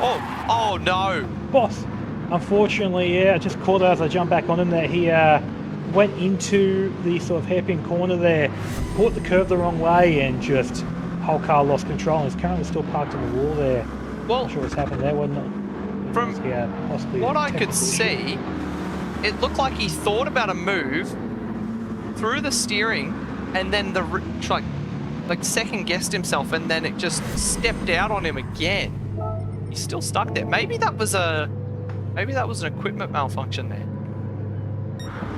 Possibly. Very, very unique sort of problem to have. First time I've seen something like that where you manage to have it going into a corner and it just throws you from here, there, and everywhere. I mean, see if he gets moving again. I do know on iRacing that when you disconnect, your input goes to effectively 0 on your steering, and 0 is hard left, so it does pit you straight into the wall. However, that's not a thing in Gran Turismo. That's a iRacing specific sort of quirk. So if he did have a disconnect, that's very interesting that he sort of just... Yeah, I don't know. Well, the thing is now that there's no overtaking there, so he's still parked. He's still parked there. Rhodes is not going to be close enough for him moving the banker, so no stress there. Carbon Boy's not going to be able to make a move on Madrick, but I've got a feeling the pack behind there from like P6 back maybe. Actually, no, it'd be P10, P11 in the form of Greg's and Super Fun Happy.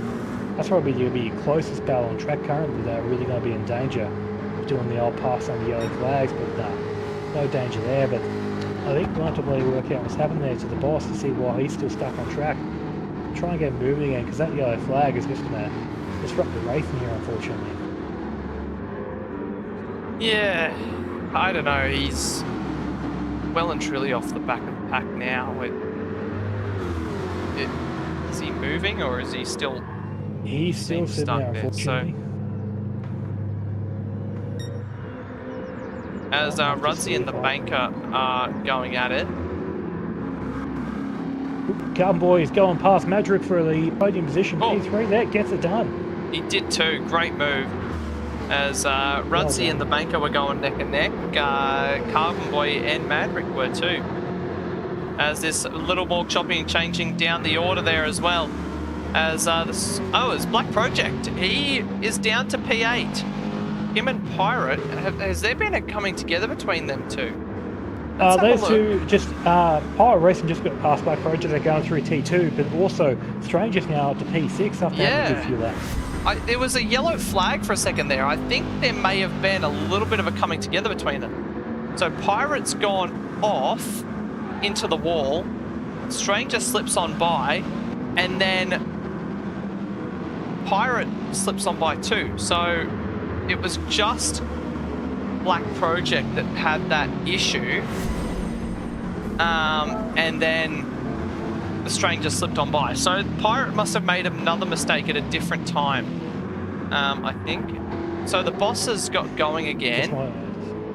Just to say that, yeah, he's got going again here. Currently a lap down on the leader. Effectively, he will be once he crosses the start-finish line in about 2 minutes behind this car on track. But also, just want to say as well, we had the first about one pit stop has come in the form of Super Fun Happy. Just came in the lap before last, as Rudsey comes in as well this lap. So Super Fun Happy has gone to the medium tyre. He's got just under a full tank of fuel, and I reckon he's going to go to the end from here. Yeah, Madrick follows in his teammate. Currently P4, P5. Pirate Racing does the same. Everyone else keeps going around. Banker, Carbon Boy, VF, your top three currently. Yeah. Here. Lemonade's also come into the box. Getting a fresh set of boots put on that Merc. Let's see how he fares compared to Super Fun Happy, because I think these two were relatively close on track before Super Fun Happy box. Let's just see what the sort of gap in performance time is. Undercut, overcut, all that jazz. The Pirate Racing's come out in the soft tyres. Okay, very interesting there from the Thunder driver. Lemonade's come out, and Super Fun Happy has not made any gains. He's still in P11. Maybe a misclick for Pirate, because that doesn't make much sense to come all this way on the mediums and then throw in a soft. Yeah, I think. So Artsy just threw up in the chat. So Pirate spun on the first lap, and that he's just making his way through the field now. So that's how he's in P9. Yep, that's spot on. But he's also made this far on the medium tyres, which will have copped a little bit extra air from the spin. The truck on a set of softs now, like, if you can make it to the end from here, props to him, well done, that's a great effort, but it's going to be very challenging for me to get to the end on a soft tyre, I feel, for him and that Jag. As your leader, the banker, has come into the pit lane, Carbon Boy following him in. Look at the banker's fuel save, oh my lord. Double the fuel on Carbon Boy and VF effectively. And the Stranger. And the Stranger. Black Project's the first person to really challenge him fuel-wise. Well, yeah, 30% in the tank. I mean, do we expect any less from Black Project? That is very true. He is a fuel-saving wizard there. Kraken are very lucky to have him on hand to give him the whole team. Look at the fuel save between the banker on Rudsey. They were neck and neck coming out of the pits, and now that gap is 7.5 seconds. 7 seconds into the first turn. Wow, what a job there from the banker. And like the gap is coming down now that they're both at the racing speed now, 6.2 seconds. But I think Rudsey's going to struggle to close that gap up. Like it's very easy to catch a car when you're only half a second away, but when the gap is 6 seconds, it's hard to bring that gap down, especially when you've got the sort of the older tyres. So Banker here really might have just done what he has to do to win the race here tonight. Don't want to jinx it too early. But Banker doesn't do too much now to get the race win for Dadson Racing. So wait to see what he does here. Carbon Boy has come out behind Madrick. So did Madrick underfuel? Because I believe they were on the same sort of fuel coming in. No, boy, Madrick and Carbon Boy are on the same amount of fuel, so that's definitely not a factor. Both on the same tyres. Okay. The only thing I can think of is Madrick did an undercut, so he possibly may got a bit of benefit from that. Oh, yes. He's currently reaping the benefits. Yes, apologies. It's okay. It's okay, baby. You're allowed to make mistakes every once in a while. Okay. Calm down, Muffin. It's hard, mate. Can't stop, won't stop, unfortunately. I'm just want to see what's done now. Black Project into P5. Black Project's in P5 after the fuel save. My lord, well done to him. Yeah, he just kind of does that. That is a sensational effort there from the Kraken driver, but he has got some pressure there from Pirate Racing, who, as mentioned before, was spun on the first lap and is currently on the recovery drive of the century. Currently in, he's gone very deep at T1. Done it again. The commentator's curse. Oh my lord, I'm so sorry. So the other lap, it was Black Project, and now Pirate's done it. So I think that wind just catching out a couple of people. Now, if you look up at the skies, there is a little bit of overcast cloud coming in. So, does that tell us that we're going to have a little bit of rain potentially at the end of this race? I did not see any forecast. However, the weather gods here, I think, are the same ones they usually found in Melbourne. So anything's possible. Yeah. I mean, we look back to the last time we were racing here, back in Season 9. It was this very division that got copped with rain with 3 laps to go. Heavy torrential downpour, and that shook up that race, and yeah, Big J ended up winning that one. I have to say as well here with the fresh tyres on his cars, if the fastest lap comes down any further, I know VF currently he is 4/10 up on the Stranger's 35.1. I have to imagine there'll be a few cars that are going to challenge that lap here this time around. Banker doesn't do it this time. Rudsey doesn't do it this time. Madrick first to do it with a 35.0. Next new fastest lap of the race. Let's see if anyone else can challenge it. VF, I reckon, is the next one. 34.9. VF is on the hunt, ladies and gentlemen. He has been sitting pretty, like I said, P5, no man's land, chance to relax. Now he's not mentally fatigued. He's on the charge. The Pirates into the pits on the soft tyre, which is rather interesting. Okay. Going for the alternate two-stop strategy. Very interesting call there. Carrying down P11 now, 5 seconds back to Greg's. or 5 seconds behind grid, I should say.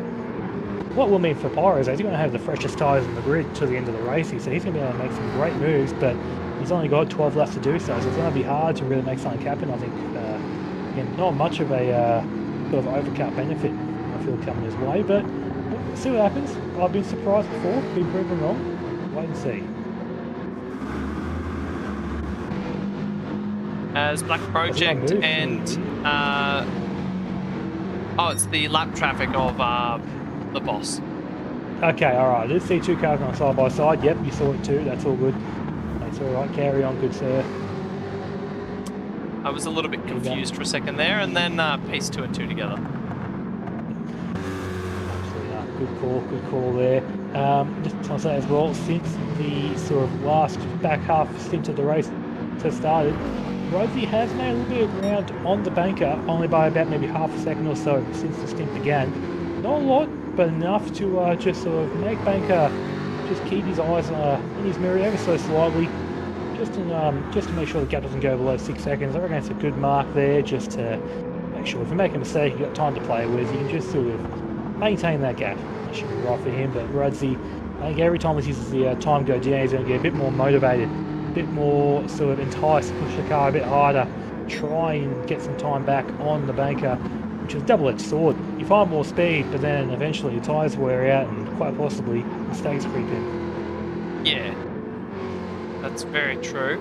I think at this point of the race, we do know Rudsey likes to push himself, but I think he's probably got to look at the long game here. He's got 3 seconds to his teammate behind, 6 seconds to the leader ahead. Like, he's not going to be able to find, like, I mean, he may find 6 seconds, but he's also on compromised tyres as well. The banker went longer and has a gap, so to chase it down with worse tyres and pass the banker is going to be a bit of a steep ask, to be honest. It's going to be very interesting here, and just looking as well, actually, this could be very much a glitch on my end, but just looking through the whole grid, I can't see with anyone else.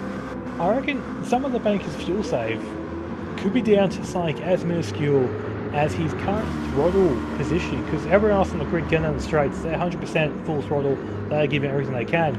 But the banker, he's sitting at about 95 for most of the straight, which honestly sounds a bit strange to do something like that, try and sacrifice top speed.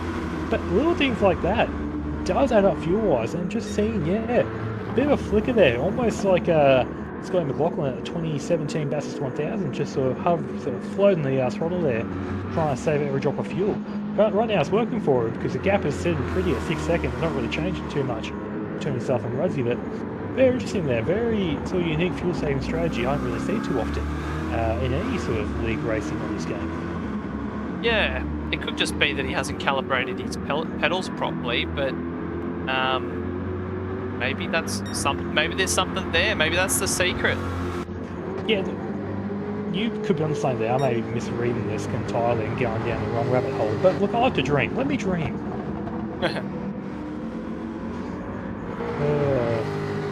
Right, yeah. So the field here pretty much spread out here.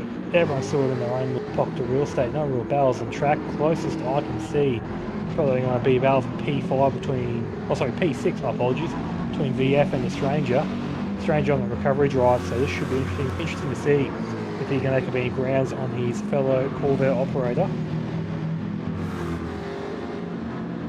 Yeah, that's really bad. Everyone sort of just found their own little pocket of real estate, and I think the overcast conditions have passed temporarily, ladies and gentlemen, so put your umbrellas away for the time being. I don't think we'll need them, but just have them in your right hand ready to go just in case. Yeah. Lots of sunshine and rainbows at the moment. Well, if you've got a banker at least, he's probably just there, just singing his favourite songs, just enjoying the company of himself and I, just enjoying the scenery the Dragon Trail Gardens track has to offer. Which Deborah Fish posted in the chat, she said, got to be very lonely out there for the banker. Now, lonely, yes, but I think he can get over it considering that he's leading the race. I think there's a lot of race drivers here if we're ever in a position where we have the possibility to win a race, a lot of us would rather do it by a good few seconds, comfortably out in front, no stress at all. Definitely, the ones where you have to fight for it and it's very close to the line are entertaining, but, you know, no need for risk here, just get the job done, get points on the board, and just have some fun with it. Like, no point slowing down or making mistakes and causing unnecessary battling, just stick to your rhythm, maintain the gap, and the gap has actually gone up down to 6.2 seconds. Now I'm talking about, so yeah, lonely but definitely not unenjoyable. As we're just riding on board with the banker now, listening to what he hears inside the car. That V8 roaring engine.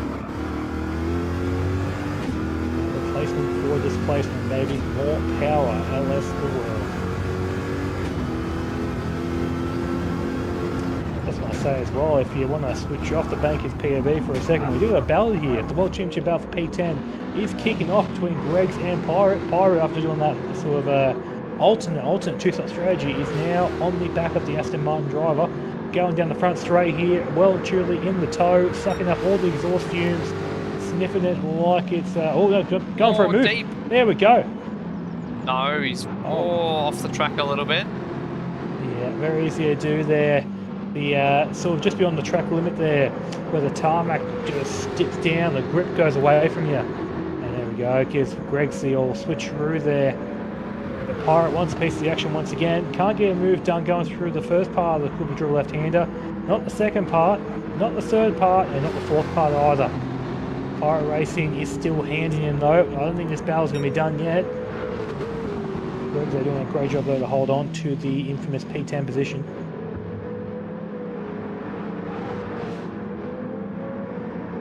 Pirate trying to find a way through. I believe he is on the soft tyres, isn't he?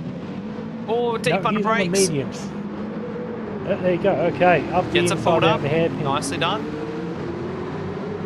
Straight through. Yes. Now, Pirate Racing wasn't on the soft tyres. Did about 4 or 5 laps on them, and then switched back over to the mediums. So same tyre compound as Greggs, but a much fresher set. So the grip difference should be astronomical in favour of Pirate Racing.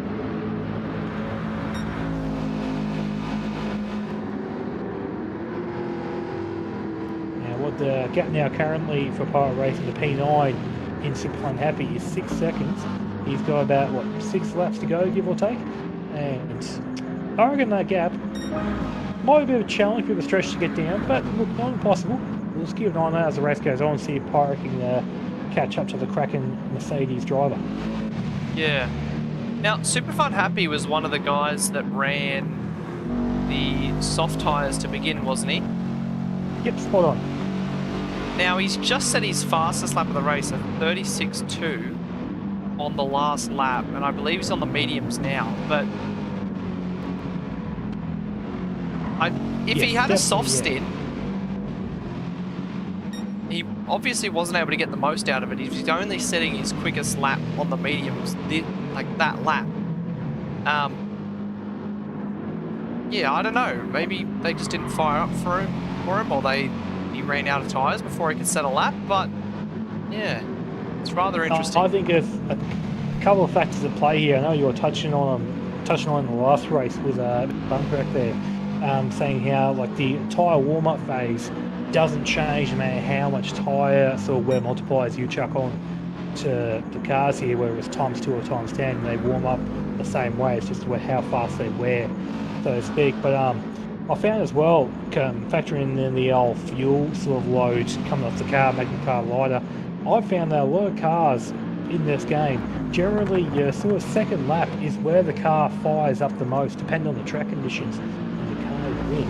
But that could be a factor there. Like we said before, Superfun Happy did start on the mediums, did box early in lap 13, but on the mediums now, he is looking very good there in those tyres, and maybe just couldn't get the temperature into them very early on. But for now, yeah, like I said, done his personal best lap a couple laps ago over 136.2. So maybe he's just not babying the car, but just sort of letting it come up at its own rate, which is sort of now just finding a sweet spot, and it means that if there's any battling up in front from your sort of P8 onwards, he's going to be ready to go and capitalise on any mistakes from anyone. Yeah. I mean, there's a couple of drivers that are getting close on track, but Black Project and VF are neck and neck at the moment. VF currently with the fastest lap of the race. Just about to mention that, and if these two battle hard enough, Stranger on the comeback drive will be part of the action in no time. And after starting on the front row, Stranger's not going to sell for P7 too easily. No. With 5 laps left to go in this one. I'd say the battle for the podium might not be settled here either. Currently, Cowboy and Madrick, their tyres aren't looking the prettiest, so there's a possibility that either of them could, or possibly both, could make a mistake on the wrong tyre that they have towards the end, which could open the door for your VF, your Black Project, and your Stranger. Yeah, I mean, Carbon Boy went a little bit longer. He went to lap 15. So he should have the tyres, but you can see him there losing a little time to Madrick and still 4 seconds back to VF. So he's not all in the clear yet. But I think he definitely should be better on his tyres than Madrick, unless he's just burnt them out too quickly. I think for reference here, I'll just give you some lap time comparisons. So Carbon Boy in P4 there, last time around to 36.7. VF in P5 to 36.8, so pretty moderately even. Black Project to 38.6, so once again, pretty, well, bet should 3 seconds off the pace. Black Project must have air somewhere actually, didn't touch on that. But Stranger in P7 there to 35.6, he is at least a second quicker than the 3 cars in front of him, so Stranger here, he is on a tear.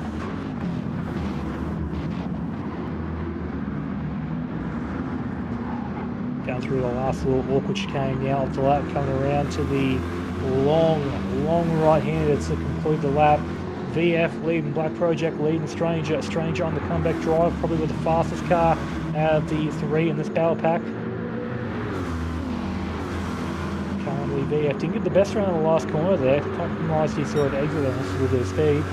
Black Project and Stranger all within sort of sister in distance. Stranger getting very close on the brakes here, really sniffing that German rear bumper. Yeah. Trying to instill some freedom into that Kraken driver's car. We've got to stop with these jokes. Yes, please. See how it is, that's okay. Coming around now, the quadruple left-hander Stranger still on the piece of the action. VF isn't exactly getting away from this sort of battling here. Oh, this back straight here could be enticing for a lot of people here. Black Project might have enough sister in there to get move it done on VF, but Stranger might have enough speed to get the move done to both of them. Wait and see what happens here. Stranger didn't get the best run going through the S's. Black Project taps VF. Oh my lord. So Stranger might get VF. 2 for 1 here. He's going to get the. He will. Oh my lord. Oh, he's going to get boxed in here, isn't he? No, he's not. Black Project jumps in behind the Stranger there, now down to P7. VF back up to P5, where he spent most of the first stint of the race. Stranger though, looking up every gap he can find, goes for a little switcheroo type move here. Going down to the final corner of the lap. Just in the distance there, 3.5 seconds away is Carbon Boy. He's going to be watching backwards, currently saying that these guys better fight harder. Stranger, there you go. Through the last corner, Stranger's through. Oh my god, that's a bit of contact on the straight. I don't think Stranger realised that he wasn't completely clear of VF and came straight across onto him. But now Black Project up the inside. There you go, Black Project back to P6, VF down to P7, Stranger in P5 with a 3.5 second gap and 3 laps to go. Yeah. That was a very weird contact. They were already out of the corner in a straight line, and it kind of looked like the Stranger just came straight onto him, but... Yeah, Stranger trying to take the racing line back, but didn't realise that VF still had a slight bit of an overlap. Thankfully, managed to catch it, and VF managed to not sort of spin himself, because that could have been just absolutely deadly for every party involved, and could have involved the 3 cars. Could have 3 cars off into the weeds without any sort of hesitation there, but everyone's made it through all right. And look, since I've been talking, the gap between Carbon Boy and Stranger has gone down by about half a second, just under I should say. But do not count out the Stranger here. Carbon Boy could be in some serious danger here of losing the best of the rest position in P4. Yeah. Really here, for Carbon Boy, if he doesn't maintain that tire of his for the next 2 laps, it could get a lot worse. Could fall as low as P7 at this rate. Laminaire and P8 is probably a bit too far away to become part of the action, but definitely Carbon Boy gap is now 3 seconds and closing. Just dip below 3 now. Gap out to your podium, that's pretty much settled. 8 seconds, 5 seconds, and 6 seconds. Covering your top 3 pretty well, so no changes there. The battle for P4 is where it's going to be happening, ladies and gentlemen. 2.5 seconds the gap now between P4 and P5. Stranger, he is on a tear. The red mist has thoroughly descended. 2.3 seconds now. Straight line really giving the full of advantage here. No replacement for displacement, no power better. Gap now 1.9 seconds. Oh, Stranger putting on a show. Yeah, just 1 lap to go for Carbon Boy to take that P4. He's running out of time, or Stranger's running out of time to chase him down. But I think for Carbon Boy, that finish line can't come quick enough. Well, since in the past lap, Carbon Boy has lost pretty well a second and a half more or less. So about to be 2 seconds really. Yeah, every left hand or right hand corner I should say, it's just the end of the world for Carbon Boy. His left front tyre, he's just crying for mercy. He honestly wants to be just out of his misery, go underground, leave it alone. He doesn't really bother again. It is getting pretty old and pretty disgusting. Stranger doesn't care. He's going to put the pressure on. Black Project and VF, they're seeing this and thinking, you know what, I can go for my position too. Let's just see here what happens. We have 1 lap to go, ladies and gentlemen, coming around this next time by, second last time through the last corner for a lot of these drivers here. We haven't touched on it a little bit, but currently the banker, who's on the last lap now, he's got an 8.7 second gap to P2. Absolutely awesome driving there from the Datsun driver. Under a second here for Carbon Boy. 7/10. Can he hold on to it? He could be tyre compromised here. Is he going to be able to hold on? I think it's going to be a tough ask. It's not impossible, but look, Carbon Boy is going to have to become the Victorian Minister of Defence, I think, if he wants to give himself the best shot of keeping this P4 position. Really, best thing he can do, if he can try and back up Stranger in the Black Project and try and let them squabble with each other and try and he's so pull slow away. through there. Oh, you can just see the speed difference. Stranger, I think he knows that, they all know it at this point by now. The Stranger go for a move into the hairpin. Nope, he's going to wait for the straight. He's looking for the switchback. He's going to get it. Oh, it's going to be a drag race. Oh. Who's Black Project going to bump? If he's going to bump anyone, is Carbon Boy going to be able to compete there neck and neck? Carbon I'd Boy. recommend getting to the front straight if I were you to catch Bank crossing the line. Oh, great job to the banker. P1, 15 seconds to the good. Look at that. And Rudsey, P2 there. Madrick, Stranger's P3. got through Stranger to P4. Oh, he is too. But there's yellow flags from the back It's marker. hosed. Oh, no. So they're going to have to stay in the position that they are. Madrick and Rudsey, they're neck and neck. And Rudsey takes P2. Madrick third in formation. And Carbon Boy is just going to finish in P6. Stranger fourth. Black Project fifth. Carbon Boy sixth. BF seventh. Pirate comes home in eighth. How has he done that? He's come out of nowhere. So I have to start calling the RKO. It's come out of nowhere, I think. PA after a fortunate start to the race. Man, an alternate two-star strategy. Great job there from Pirate Racing. Laminaire in P9. Fifth Unhappy comes across the line in P10 there. Regs will be in P11 once he crosses the start-finish line. He's going through the last corner now. And in behind that in P13 will be Boss. Hodes has already crossed the line for P12. So coming across the line now for Hyperdrive. Regs in the Aston Martin. Boss in P13 for Blacklight. And that is Sector 1, Cat 2A, Round 1 at Dragon Trail Gardens Reverse. Run and done. Oh, wow. That was a good race to watch. As we'll have a look at the results of that one. So, here is how they finished. The banker, P1, a 46.59 race time there. Rudsey there in P2, 18 seconds behind. So, I don't know whether Rudzy gave up a lot of time. I think Rudzy gave up time so that they, so that the two BR Black Rose cars could do their formation finish. Because I don't think he lost 11 seconds on the last lap in terms of like pace. But anyway, Madrick completes the podium. Stranger 4th, Black Project 5th, Carpenter Boy 6th, BF 7th with the fastest lap. Pirate in 8th, Laminator 9th, Super Fun Happy 10th, Greg's 11th, Hodes 12th, 1 lap down, and the Boss in 13th, 2 laps down as well. But yeah, who's your drive of the day there, Muff? Look, really, I'll give it to 2 people actually, because while one of them was very much impromptu, 2 drivers did the alternate 2-stop strategy. So for me, I've got to give it to them. I've got to give the Hodes and to Pirate for trying the 2-stop. In my eyes, absolute legends. Gotta love the alternate strategy. Didn't work out the best. Probably worked better than what mine did, but still give it to them. But definitely, looking past that, I'll probably give a special mention out to the banker, really. You know, it's hard to give it to the leader and the winner, but he just put on a clinic. Absolutely schooled them, without a doubt, and did a great job there to essentially do a lights to flag victory. Yeah, it was a great performance from the banker.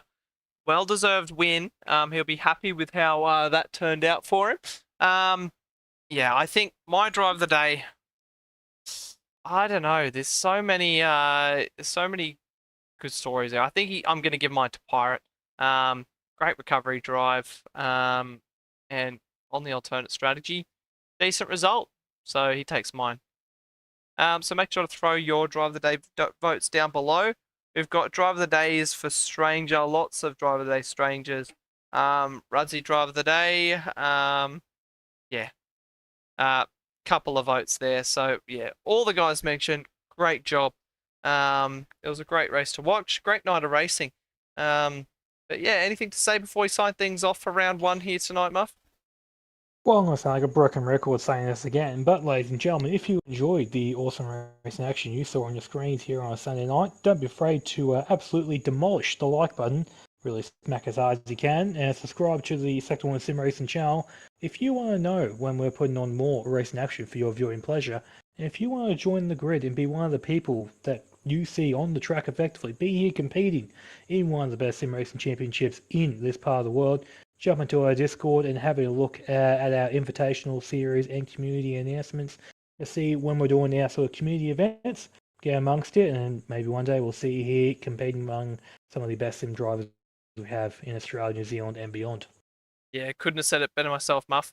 But that's going to be Ladosis and Muffin signing things off for Category 2, Round 1, brought to you by Adelaide Ceramic Coatings and LJ Media. But yeah, I think Muffin pretty much summed it up. Join us next week. We've got the main series back here. Well, not back here. We'll be back at Trial Mountain, I believe, for round 2. Yes. On that thought, it won't be next week. It'll be the week after because of the infamous. Yes, the Bathurst 12 hours on, ladies and gentlemen. We will have those. Next Saturday night will be our first invitational event, the Bathurst 1.2 hour, I believe it is, which there are still spots open for. So, ladies and gentlemen, jump into our Discord, check it out, and you can get involved among that race. But yeah, everyone though, if you're not doing that race or if you're not available for it, please enjoy the couple of weeks off. Have fun watching the 12 hour, and if you are heading there yourself, I will see you there. Yeah, just to clarify, the 1.2 hour is not a Sector 1 event. It's not a part of the invitational series. It's just, it was originally posted in the wrong channel. But it's just a fun event being run by Laminator. So yeah, make sure to get involved in that. It should be good. Good viewing. So yeah. Yeah, the invitational series won't be starting up until after round 2 of the main series. So should be sometime in March. But anyways, yeah, thanks for coming out, everybody, and we'll talk to you all next time. See yas. Cheers, guys. Hello, everybody. Welcome back to Sector 1. We are here tonight for some Category 1 racing action around the Saints Villages. Let's go. I wake up to a little bit of drool on my pillow, feel like it's gonna be a bad day. Yeah, I'm tired of shit, and the coffee ain't hit yet. Damn, ain't that great. I don't wanna go to work, cause my boss is a jerk, and I'm not even that paid. I need a change in my life, cause I don't feel alive, and there's nothing that makes me happy. Hold my beer for a minute, I'm about to quit my job, cash in for a ticket. I'm going on a trip, and I don't plan to visit. I'm gonna stay there till I feel like I'm winning, oh. And this is just the beginning. I need a big change, only feels like living. I need a big swing, home runs I'm hitting, and I'll never look back, moving on till I get it all. And we all got dreams, we all want things, but what you gonna do for it? How you gonna move for it? What you gonna be? And do you believe you can do anything? But what you gonna do for it? How you gonna move for it? What you gonna be?